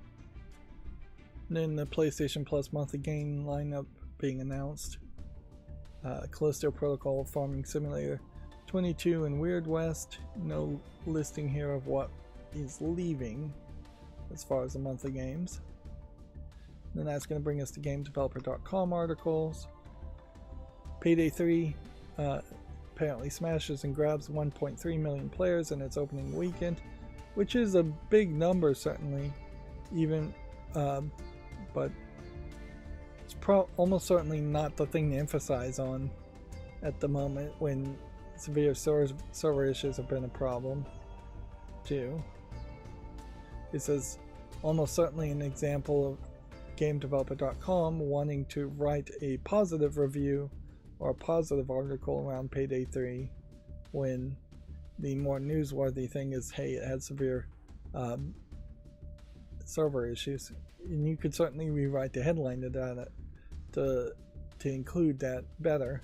Despite server issues, Payday 3 had 1.3 million players in the opening weekend, but they wanted to use the smashes and grabs headline to be cute, which maybe that is the sole reason that they're writing the headline that way. Kind of just repeating the same stories here, and that Capcom is uninterested in any potential Microsoft buyout offer, which doesn't matter. Here's the article I should have waited for before I started talking. The SAG-AFTRA voice actors approve a video game strike authorization vote. If these corporations aren't willing to offer a fair deal, our next step will be the picket lines, quote unquote. I wouldn't mind if SAG-AFTRA wanted to be the union in charge of all game developers, but even at that, I think that there's in particular some problems with SAG-AFTRA in that the actors and celebrities are kind of in charge of SAG-AFTRA, I believe.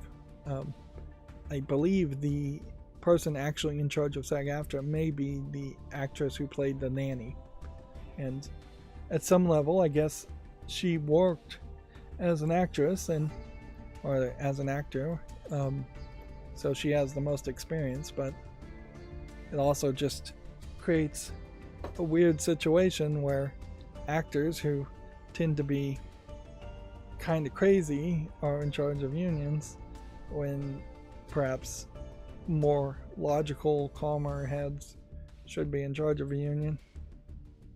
But then at a certain point I am just making an argument that unions should have managers and not be run by the actual members of the union.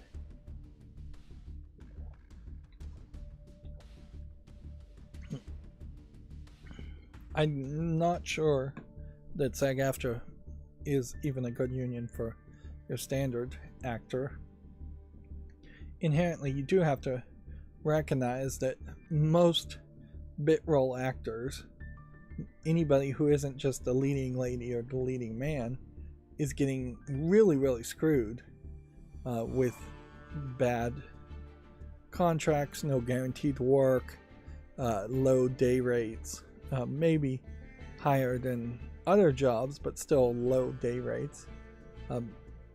Every time you have a case where Brad Pitt is making millions of dollars for a movie, that is inherently, some of those millions are not going to any of the background actors and the bit part actors. And even if that isn't so much a problem, every time you have Tom Cruise or Brad Pitt starring in another movie, that's one more opportunity that's being taken away from other actors to step up and become a leading man or leading lady. And in movies and TV in particular, it is just a terrible, terrible situation in which there are not any breakout next generation actors. Instead, there's increasing digital de-aging and just returning of older and older actors. Arnold Schwarzenegger's career in particular is a prime example of that. For every Arnold Schwarzenegger movie that was made after probably Terminator 2, there could have been another bodybuilder that could barely act being hired for that role.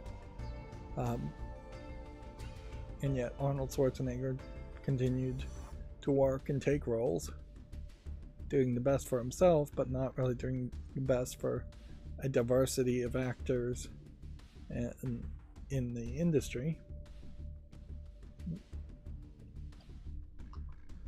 Moving on, Phantom Liberty gives Cyberpunk 27 its highest Steam player count since launch, which, yeah, I definitely did see that in my chart, despite my chart being broken, that a lot of people have gone back to Cyberpunk, or gone to Cyberpunk for the first time because of Phantom Liberty, which it's almost a shame we see these miracles. It's good for Cyberpunk 2077, but it also just kind of shows the fickle nature and the easily forgotten boycotts of games, and that you can put out a game that's awful, wait 3 years, put out some DLC, and finally fix that game, and people will forgive that and still play the game. Particularly right now, I guess that comes down to a lot of lack of competition overall. It's not like there is anything else that really would compete with Cyberpunk 2077 at the moment. Let's see. Chris Metzen appointed the executive creative director of Warcraft franchise. At least GameDeveloper.com is doing us a favor of actually showing us a picture of the guy. Whereas the other articles I've seen of this, they haven't shown me who he is. It's a shame that there isn't a more standard profile of companies or profiles of people, more of a Wikipedia style thing where you can click on their name and get to a profile page of people. Particularly for GameDeveloper.com, it would make a lot of sense if there was kind of a LinkedIn style profile of people.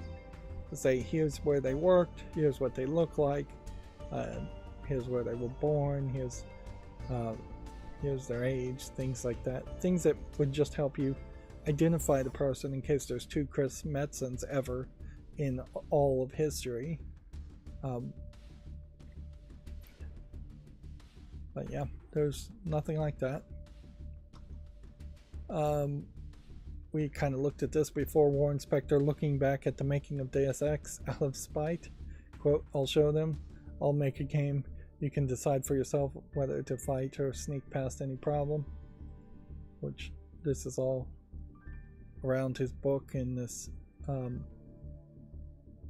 look back from Spector that you can read here. Then we had talked about the Unity developer group dissolving after the company completely eroded trust. This was the Boston Unity group, aka Bug. And then we've already talked about Blizzard laying off several Hearthstone developers.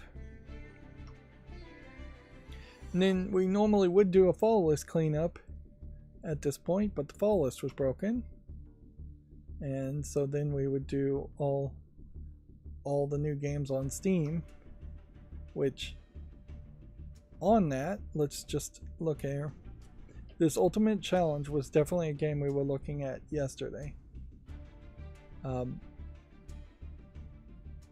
And this Gray Man is new. How were we looking at this game yesterday when it says it's come out this yesterday? I am confused.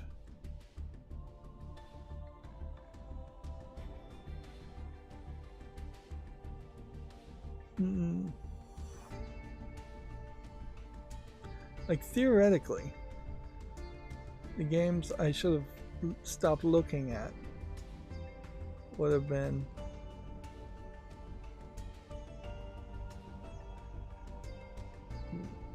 somewhere on the 26th. I don't recognize any of these games.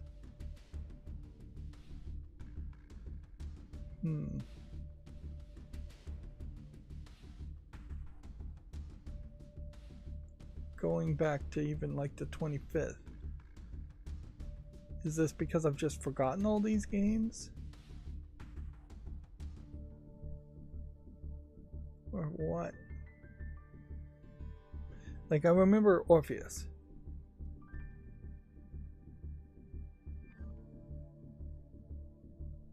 I remember there's Jingping in this game.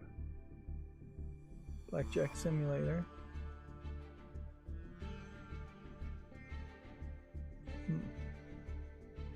I remember the Doom Dials and CEO Love Me.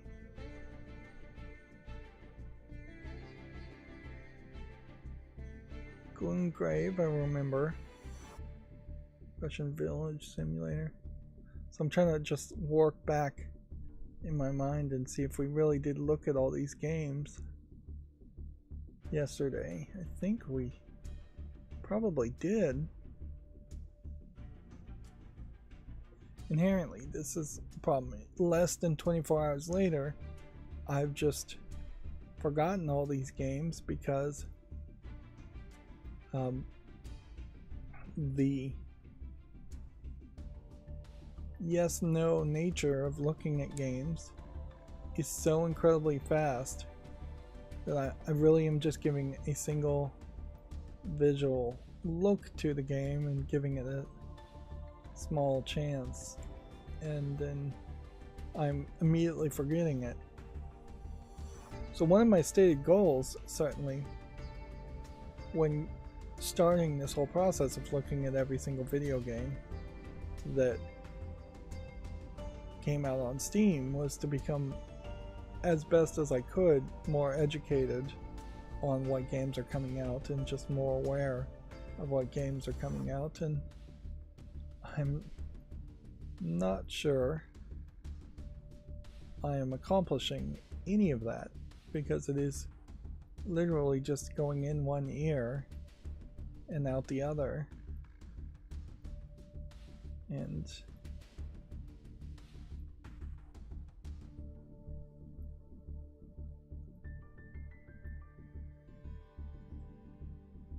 yeah, I'm not sure that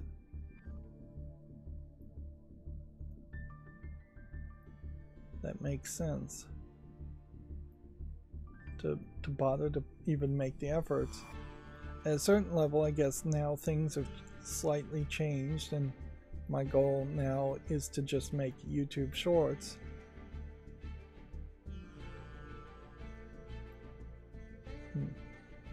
Whether or not it's in my mind or not. This is terrible.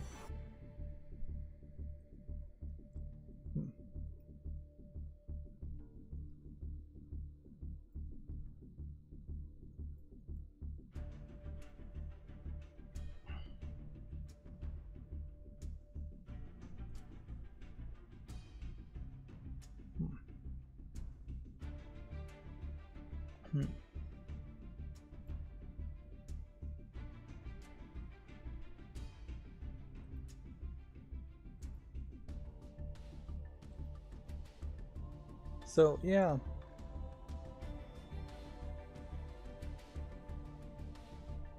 I've become just the mindless engine, I guess, of making shorts, in that my personal opinions are getting thrown in just a little bit when I curate, but then my mind and my memory is just being erased. It's not staying in the long-term memory, which is probably a good thing, because if I was memorizing in the long-term memory every single game that I looked at, I would probably start forgetting everything else in my life. There's almost certainly not enough bandwidth, not enough storage there.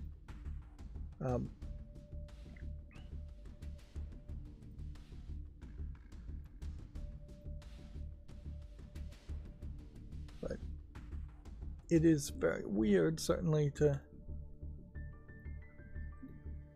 boil yourself down to just the subconscious servant of a bigger system, in that I'm making YouTube shorts, and then I'm relying on people to watch my YouTube shorts on YouTube to determine if they have any interest in the games or not. What may very well have been the case here as to why this didn't work, why my macro didn't work, is that this may have been a case where one of these VR games got listed a second time,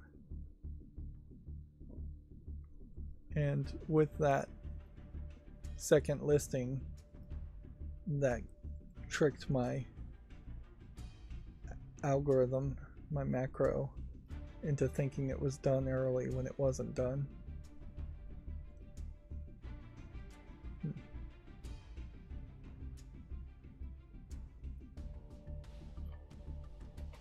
Okay.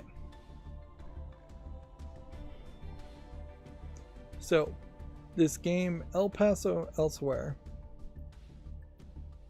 is something I saw they were comparing it to another game.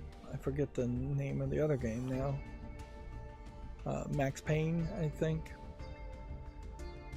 And yeah, I think there's enough of a cult fandom of Max Payne to give this a chance.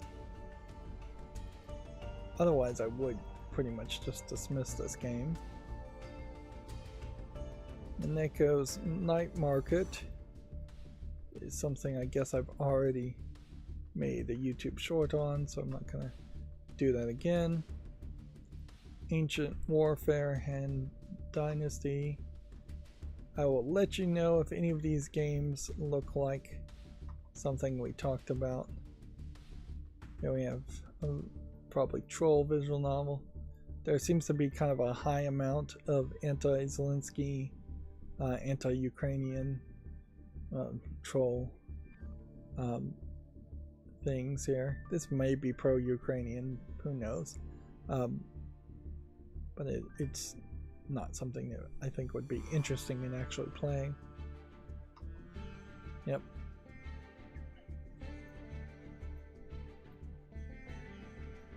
Think the United States is really going to have to just have a one problem at a time situation and support Ukraine at the moment, which is what they're doing to stop Russia from taking over or attempting to take over all of Europe or start World War III.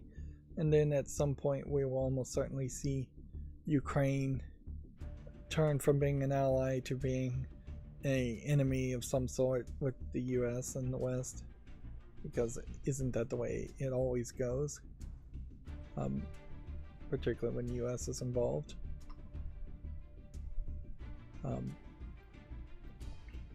I'll make a YouTube short on this hidden object game, but yeah.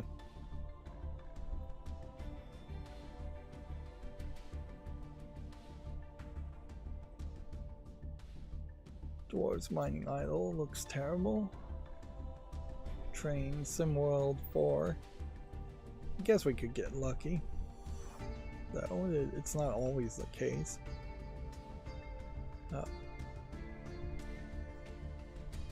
Ukraine might become best friends with the United States for 100 years later. I guess if something's mixed like this, there's no reason to make a short on it. Cashier Simulator. It's obviously an asset flip game, but also it would just be a game where you're doing a job, so why would that be fun? Magecraft looks like garbage. Fight Animatronics is just a Five Nights at Freddy's ripoff. Fidget Spinner RPG. Something like this may have been fairly popular back when fidget spinners were a big deal, but honestly, at this point, you're very late to the party unless there's just been a resurgence of fidget spinners. It is rated very positively, but also it is just a gimmick game, so I'm gonna say no to making a short on that. And we have a visual novel, it looks like, called Memories Millennial Girl. Well, they're calling it a life sim. It almost looks like it's more of a daughter raising simulator, or an attempt at doing a daughter raising simulator differently. I'll definitely give that a follow. Whereas Plum Blossom Divination looks like a low polygon garbage game. Dang Ghost looks like it's a match 3 game with an interesting art style. Although weirdly, the thumbnail kind of hurts it in that this art style is frankly better looking, in my opinion, than the thumbnail. Anyways, I'll give it a follow.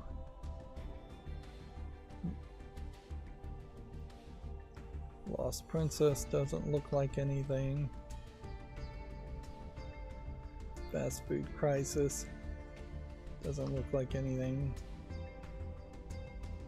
Croco Game doesn't look like anything. Yeah, it's no surprise that I forget most games when you can go through 5 to 20 games and it's just like so bad. The names are not memorable, the games aren't, and visuals aren't memorable. So obviously it would just be forgotten instantly. Demon in the Dark, I'm gonna say no to. Kanji Industry. A kanji automation game.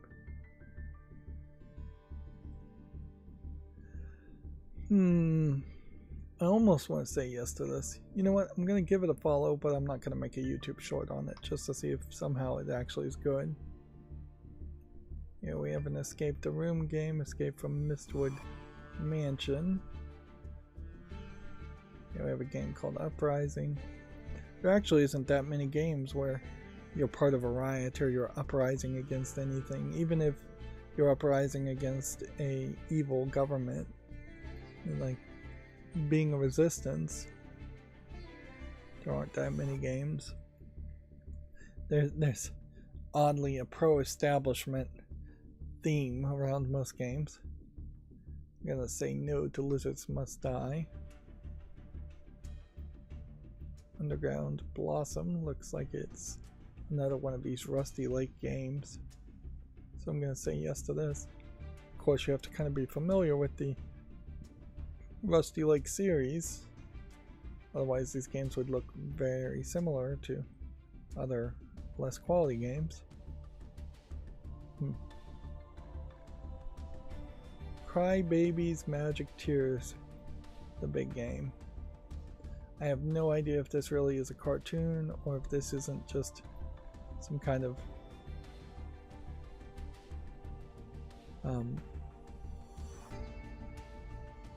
inappropriate, not actually appropriate for kids game.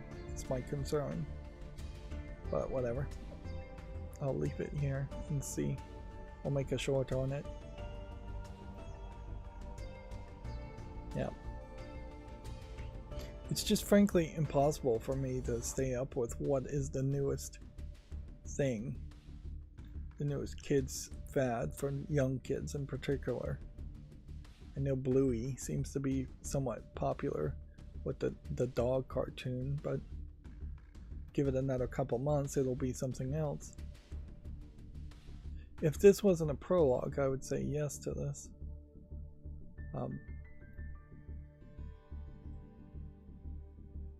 But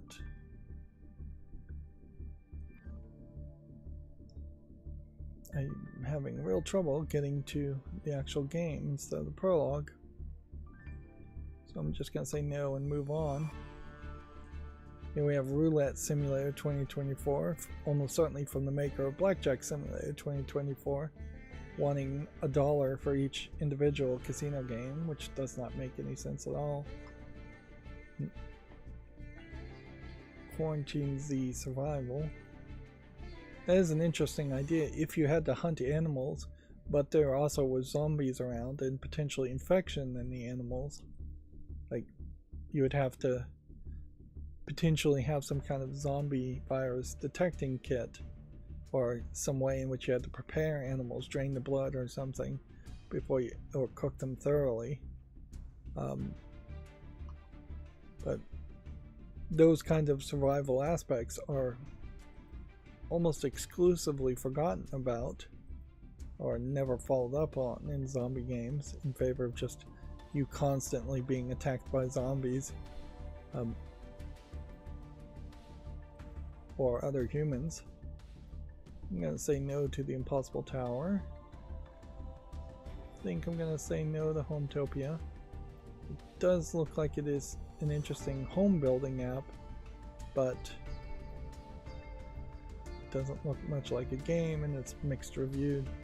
Co-op building of a house is an interesting idea, certainly.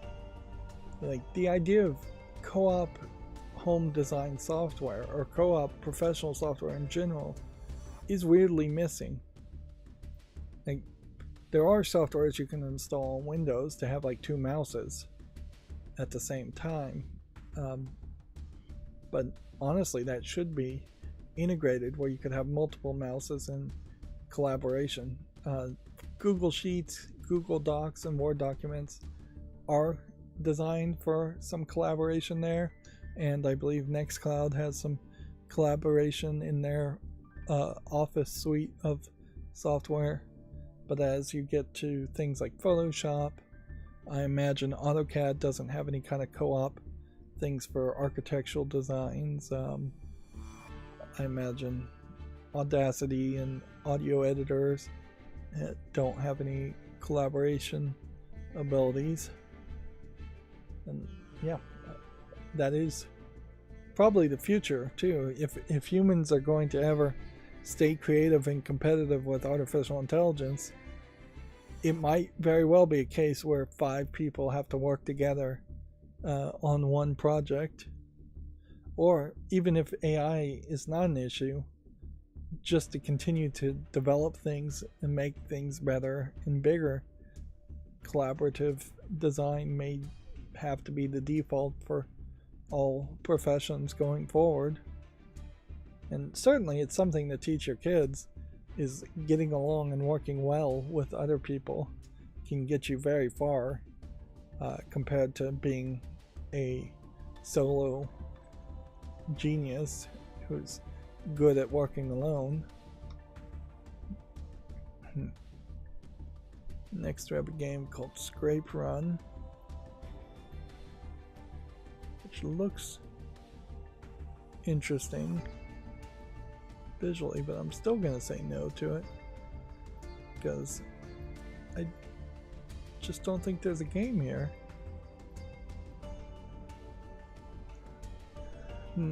Early access $9.99.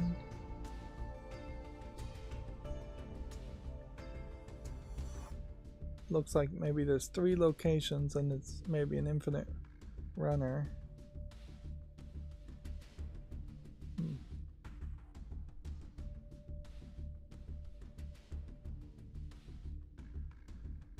I don't even think it's an infinite runner.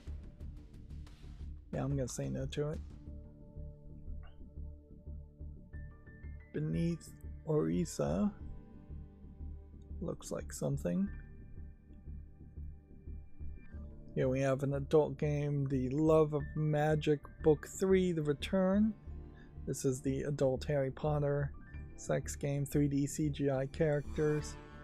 Book 3 is the final part of the trilogy, and the variety of the 3D characters is just all over the place. It's selling for $12.74. It's English only. Yeah, and I just don't feel like there's anything here. It says it has 20 plus hours of story-driven visual novel RPG elements. I would question if maybe that's 19 hours of RPG grinding. I don't see any RPG gameplay elements at all in the screenshots. And what they may mean by role-playing game may actually be just selecting different dialogue choices, not actually fighting anything.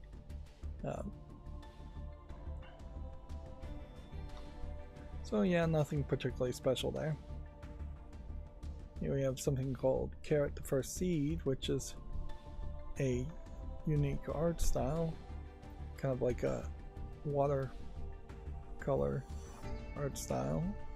A lot of pinks and purples in the color palette. Let's see, we'll put that on the follow list and make a short around it. Then we have Lunar Lux, which looks like something. game called Chores of Corruption, which looks like it's a Binding of Isaac clone, which I'll give that a chance. And then we have Highway Rampage, which doesn't look like anything.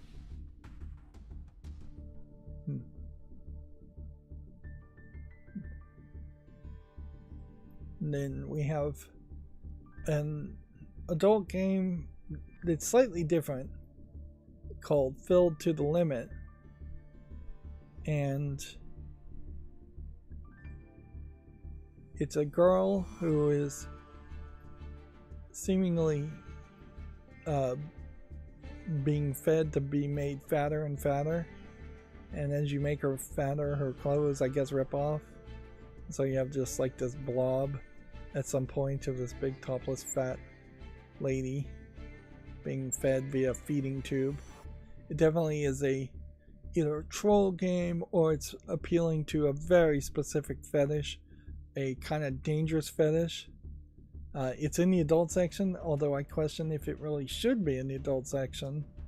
But I guess maybe it doesn't have any other content in it. There was another game that was not too different from this, and it seems like either we have one person making the same game multiple times or a couple people taking the same idea. But yeah, the visuals are not good. Let's just go ahead and show it. Some of the screenshots here.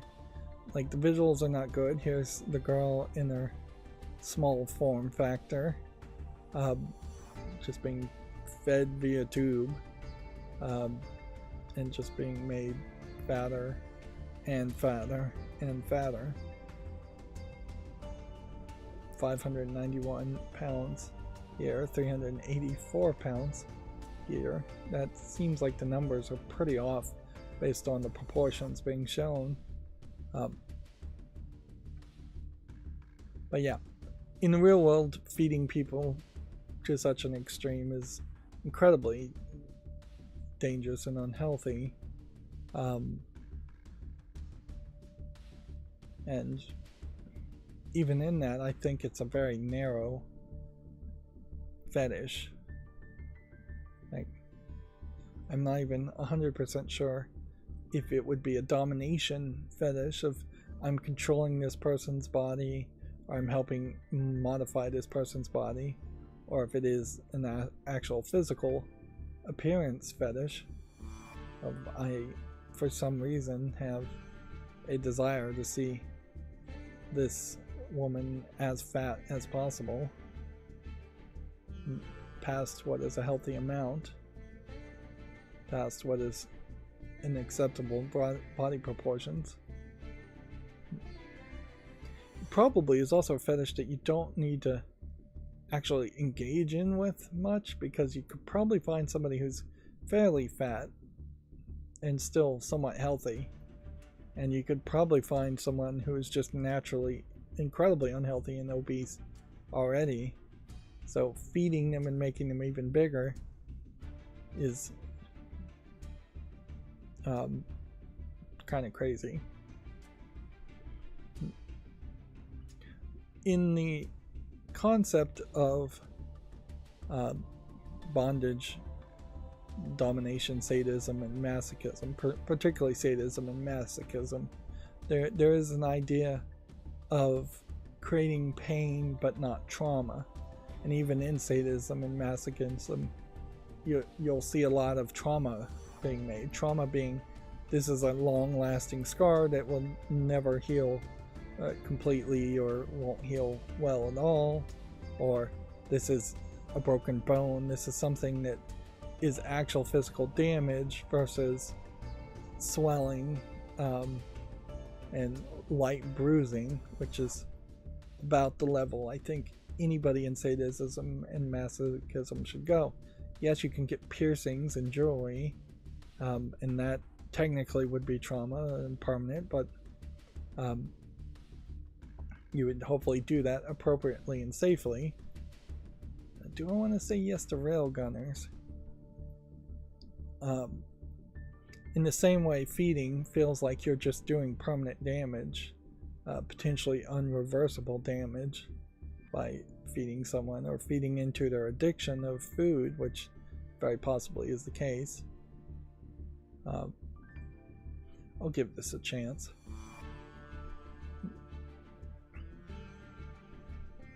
And yeah, I just don't really agree with the idea of creating trauma, because at a certain level, if you're into BDSM, that is like a bedroom playtime activity. It really shouldn't just be 24/7 your whole life. That's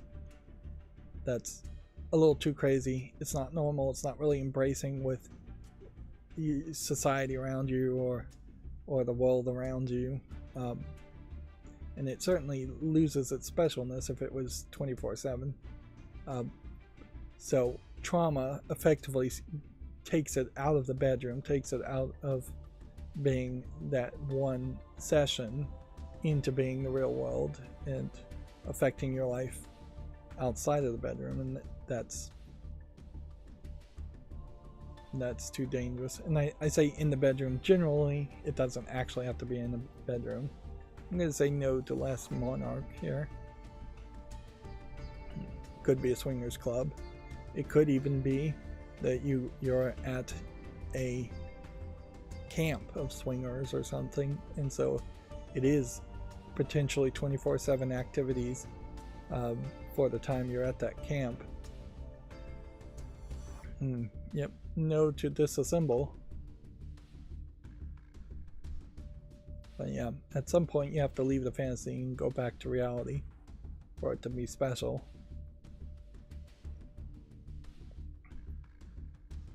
Nothing here of interest.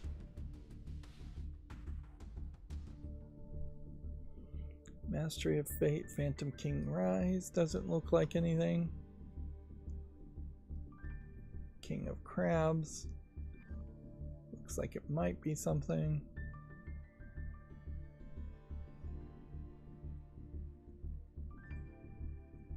Cookie Game, looks like nothing. Non-Euclidean, looks like garbage. Witch Spring R, we've already made a YouTube short on, but we can see it's very positive, so I guess I'll go ahead and put this RPG on the wish list. Rising Snake, The Present World. There's nothing. And then Stella of the End.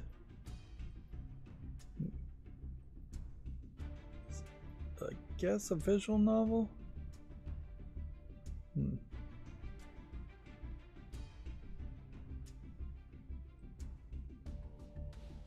Trianga's Project Battle Splash 2.0.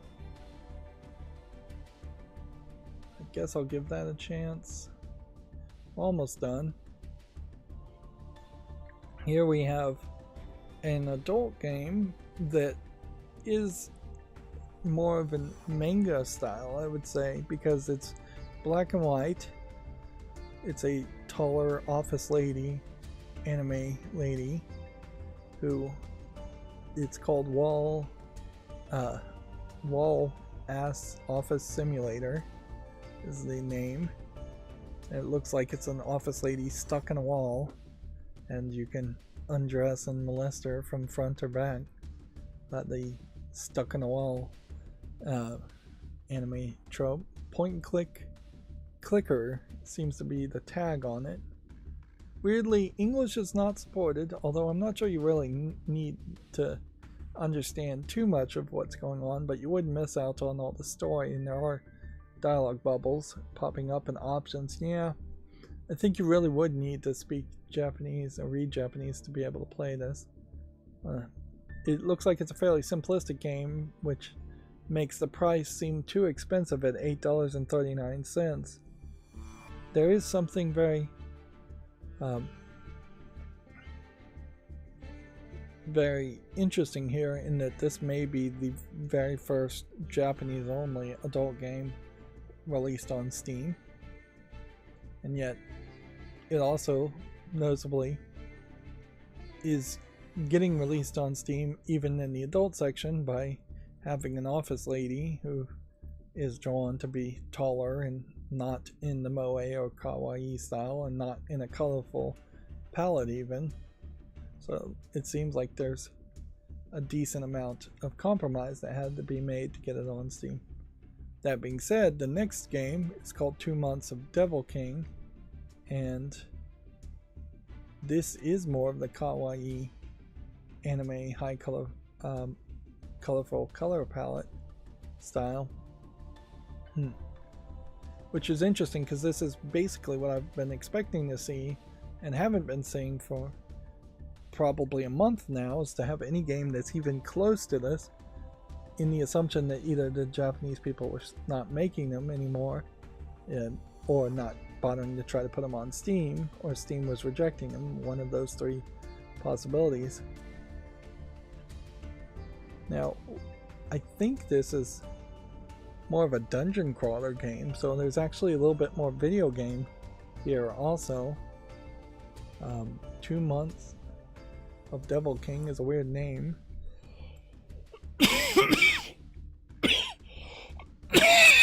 Excuse me. It's selling for on discount for $6.79 right now, and it has Japanese full audio in English and Chinese and Korean subtitles.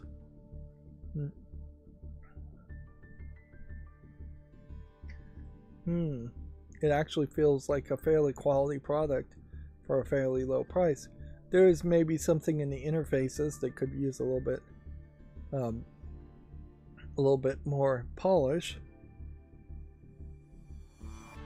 but yeah, it has live 2D on some of the CGs, but not all of them, and it says it has only 10 basic CGs and then 4 expressions in each CG, which means 40 different CGs, which is a fairly low custom graphics. I assume is what CG stands for. Yep. So it doesn't feel like it's a very long game, even though the visuals have some polish to it. Almost like the game was half finished and then just shoved out. So $6.79 may be a little too expensive for that reason. Here we have another hidden object game. We can make a short on that. And then I think we'll do nothing with Reversey Bot. Then we have what looks like a dungeon crawler. That normally I would dismiss dungeon crawlers overall, but I'm gonna give this a chance. I think we're fairly close to the end. Here we have the RPG Maker game called Goblin Conqueror, which doesn't look like it's much of anything. It's trying to sell on some giant globe breasts here. $11.69. But no mature content warning for the game at all, and no adult patch for the game at all. And the animation style is not particularly great, even though you still have the weirdness of these tag system just not really meaning anything, because this is tagged with mature and sexual content and nudity, and yet I severely doubt that any of that actually is in the game. But I'm not sure, which certainly if you're trying to avoid those things or guarantee those things, being uncertain doesn't help in your shopping experience. I think we can say no to Relinked. Here we have another 3D CGI adult game. My new neighbor is a Futa. Yeah, Dick Girl. Visual novel. Looks pretty awful. $9.99 English. Allegedly full audio. Yeah, nothing really interesting there. Next we have a game called Venus Blood Gaia International, which looks like it's a dungeon crawler, but it's mostly negative already. See if there's a real reason. See, and again, this has mature content, but it's not in the adult section, so it really is just this weird situation where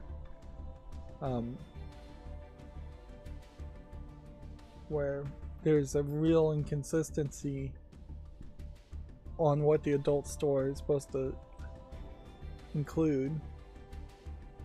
Here, let's see. Translate.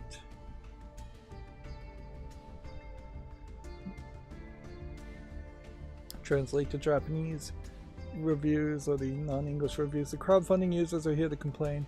If we don't leave it to Kagura's Chinese translation, the result will be a lot of translation errors, not to mention the difficult little translations of people's names, a lot of skill translation errors. But with the translation quality, why do you want to raise the price? Why don't you give me a hair? Go ahead and eat a big portion. The translation is full of errors and strange translations. Overall, it's not recommended to buy. It's difficult, just too high, totally unsuitable. Difficulty of this era. Quality of the Chinese translation is better than machine translations. This may very well be Chinese people complaining about the translations. Which maybe there's very possibly reason to complain about the translations.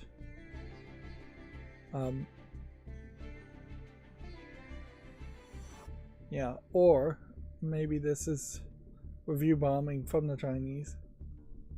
I guess the question here is we have to believe the reviews, basically, if they say they support simplified Chinese. Now, at some level, maybe it's a case that Chinese is just such a complicated language overall that even the Chinese don't agree on what should be translated. But I can't believe that. I think this game is probably getting a lot of negative reviews from Chinese people at the moment because of their translation. Because the translation is bad. I don't think this is a review bomb of any sort. We'll see if Venus Blood Gaia and Jest comes out and says anything about it or tries to fix it. As far as English speakers, people seem to be alright with the game there. So you know what, I'm going to put this on the fall list. That being said, I don't think there's enough here to make a short around it. Next game, I'm still really saying no to any of these play as a fox wandering around an asset flipped forest style games. Paleo Pines is already on the fall list. The dinosaur riding farming simulator game.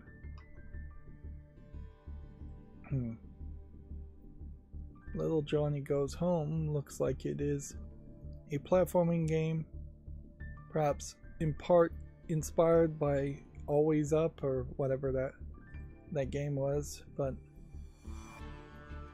yeah, it looks like there's a little bit more polish to it, so I'm gonna say yes to this and make a short on it. Star Farmer Warlock of the Universe. I'm gonna say yes to just because it's so weird. And then Shroom Protect. You know what? I'm gonna say yes to that because it's so weird. And then last game we have is called The Gray Man, which I'm gonna say yes to that because it's so weird. So, anyways, with that, I'm gonna end this stream. I thought maybe I could end so fast that I could come back to this, but then I realized I had missed a bunch of games which makes a lot of sense that I had missed a bunch of games. So we'll leave it here. I'll probably play some Yu-Gi-Oh! Off screen. I have 1 day left, basically, to pull off that, and then I have 3 days left to get 3 more victories here. So I actually need to put in a lot of extra time here. That's going to be it for this stream. As always, I ask you to like, share, subscribe, comment, and watch every second of my videos. If you want to support me further, there's a link down below in the description box.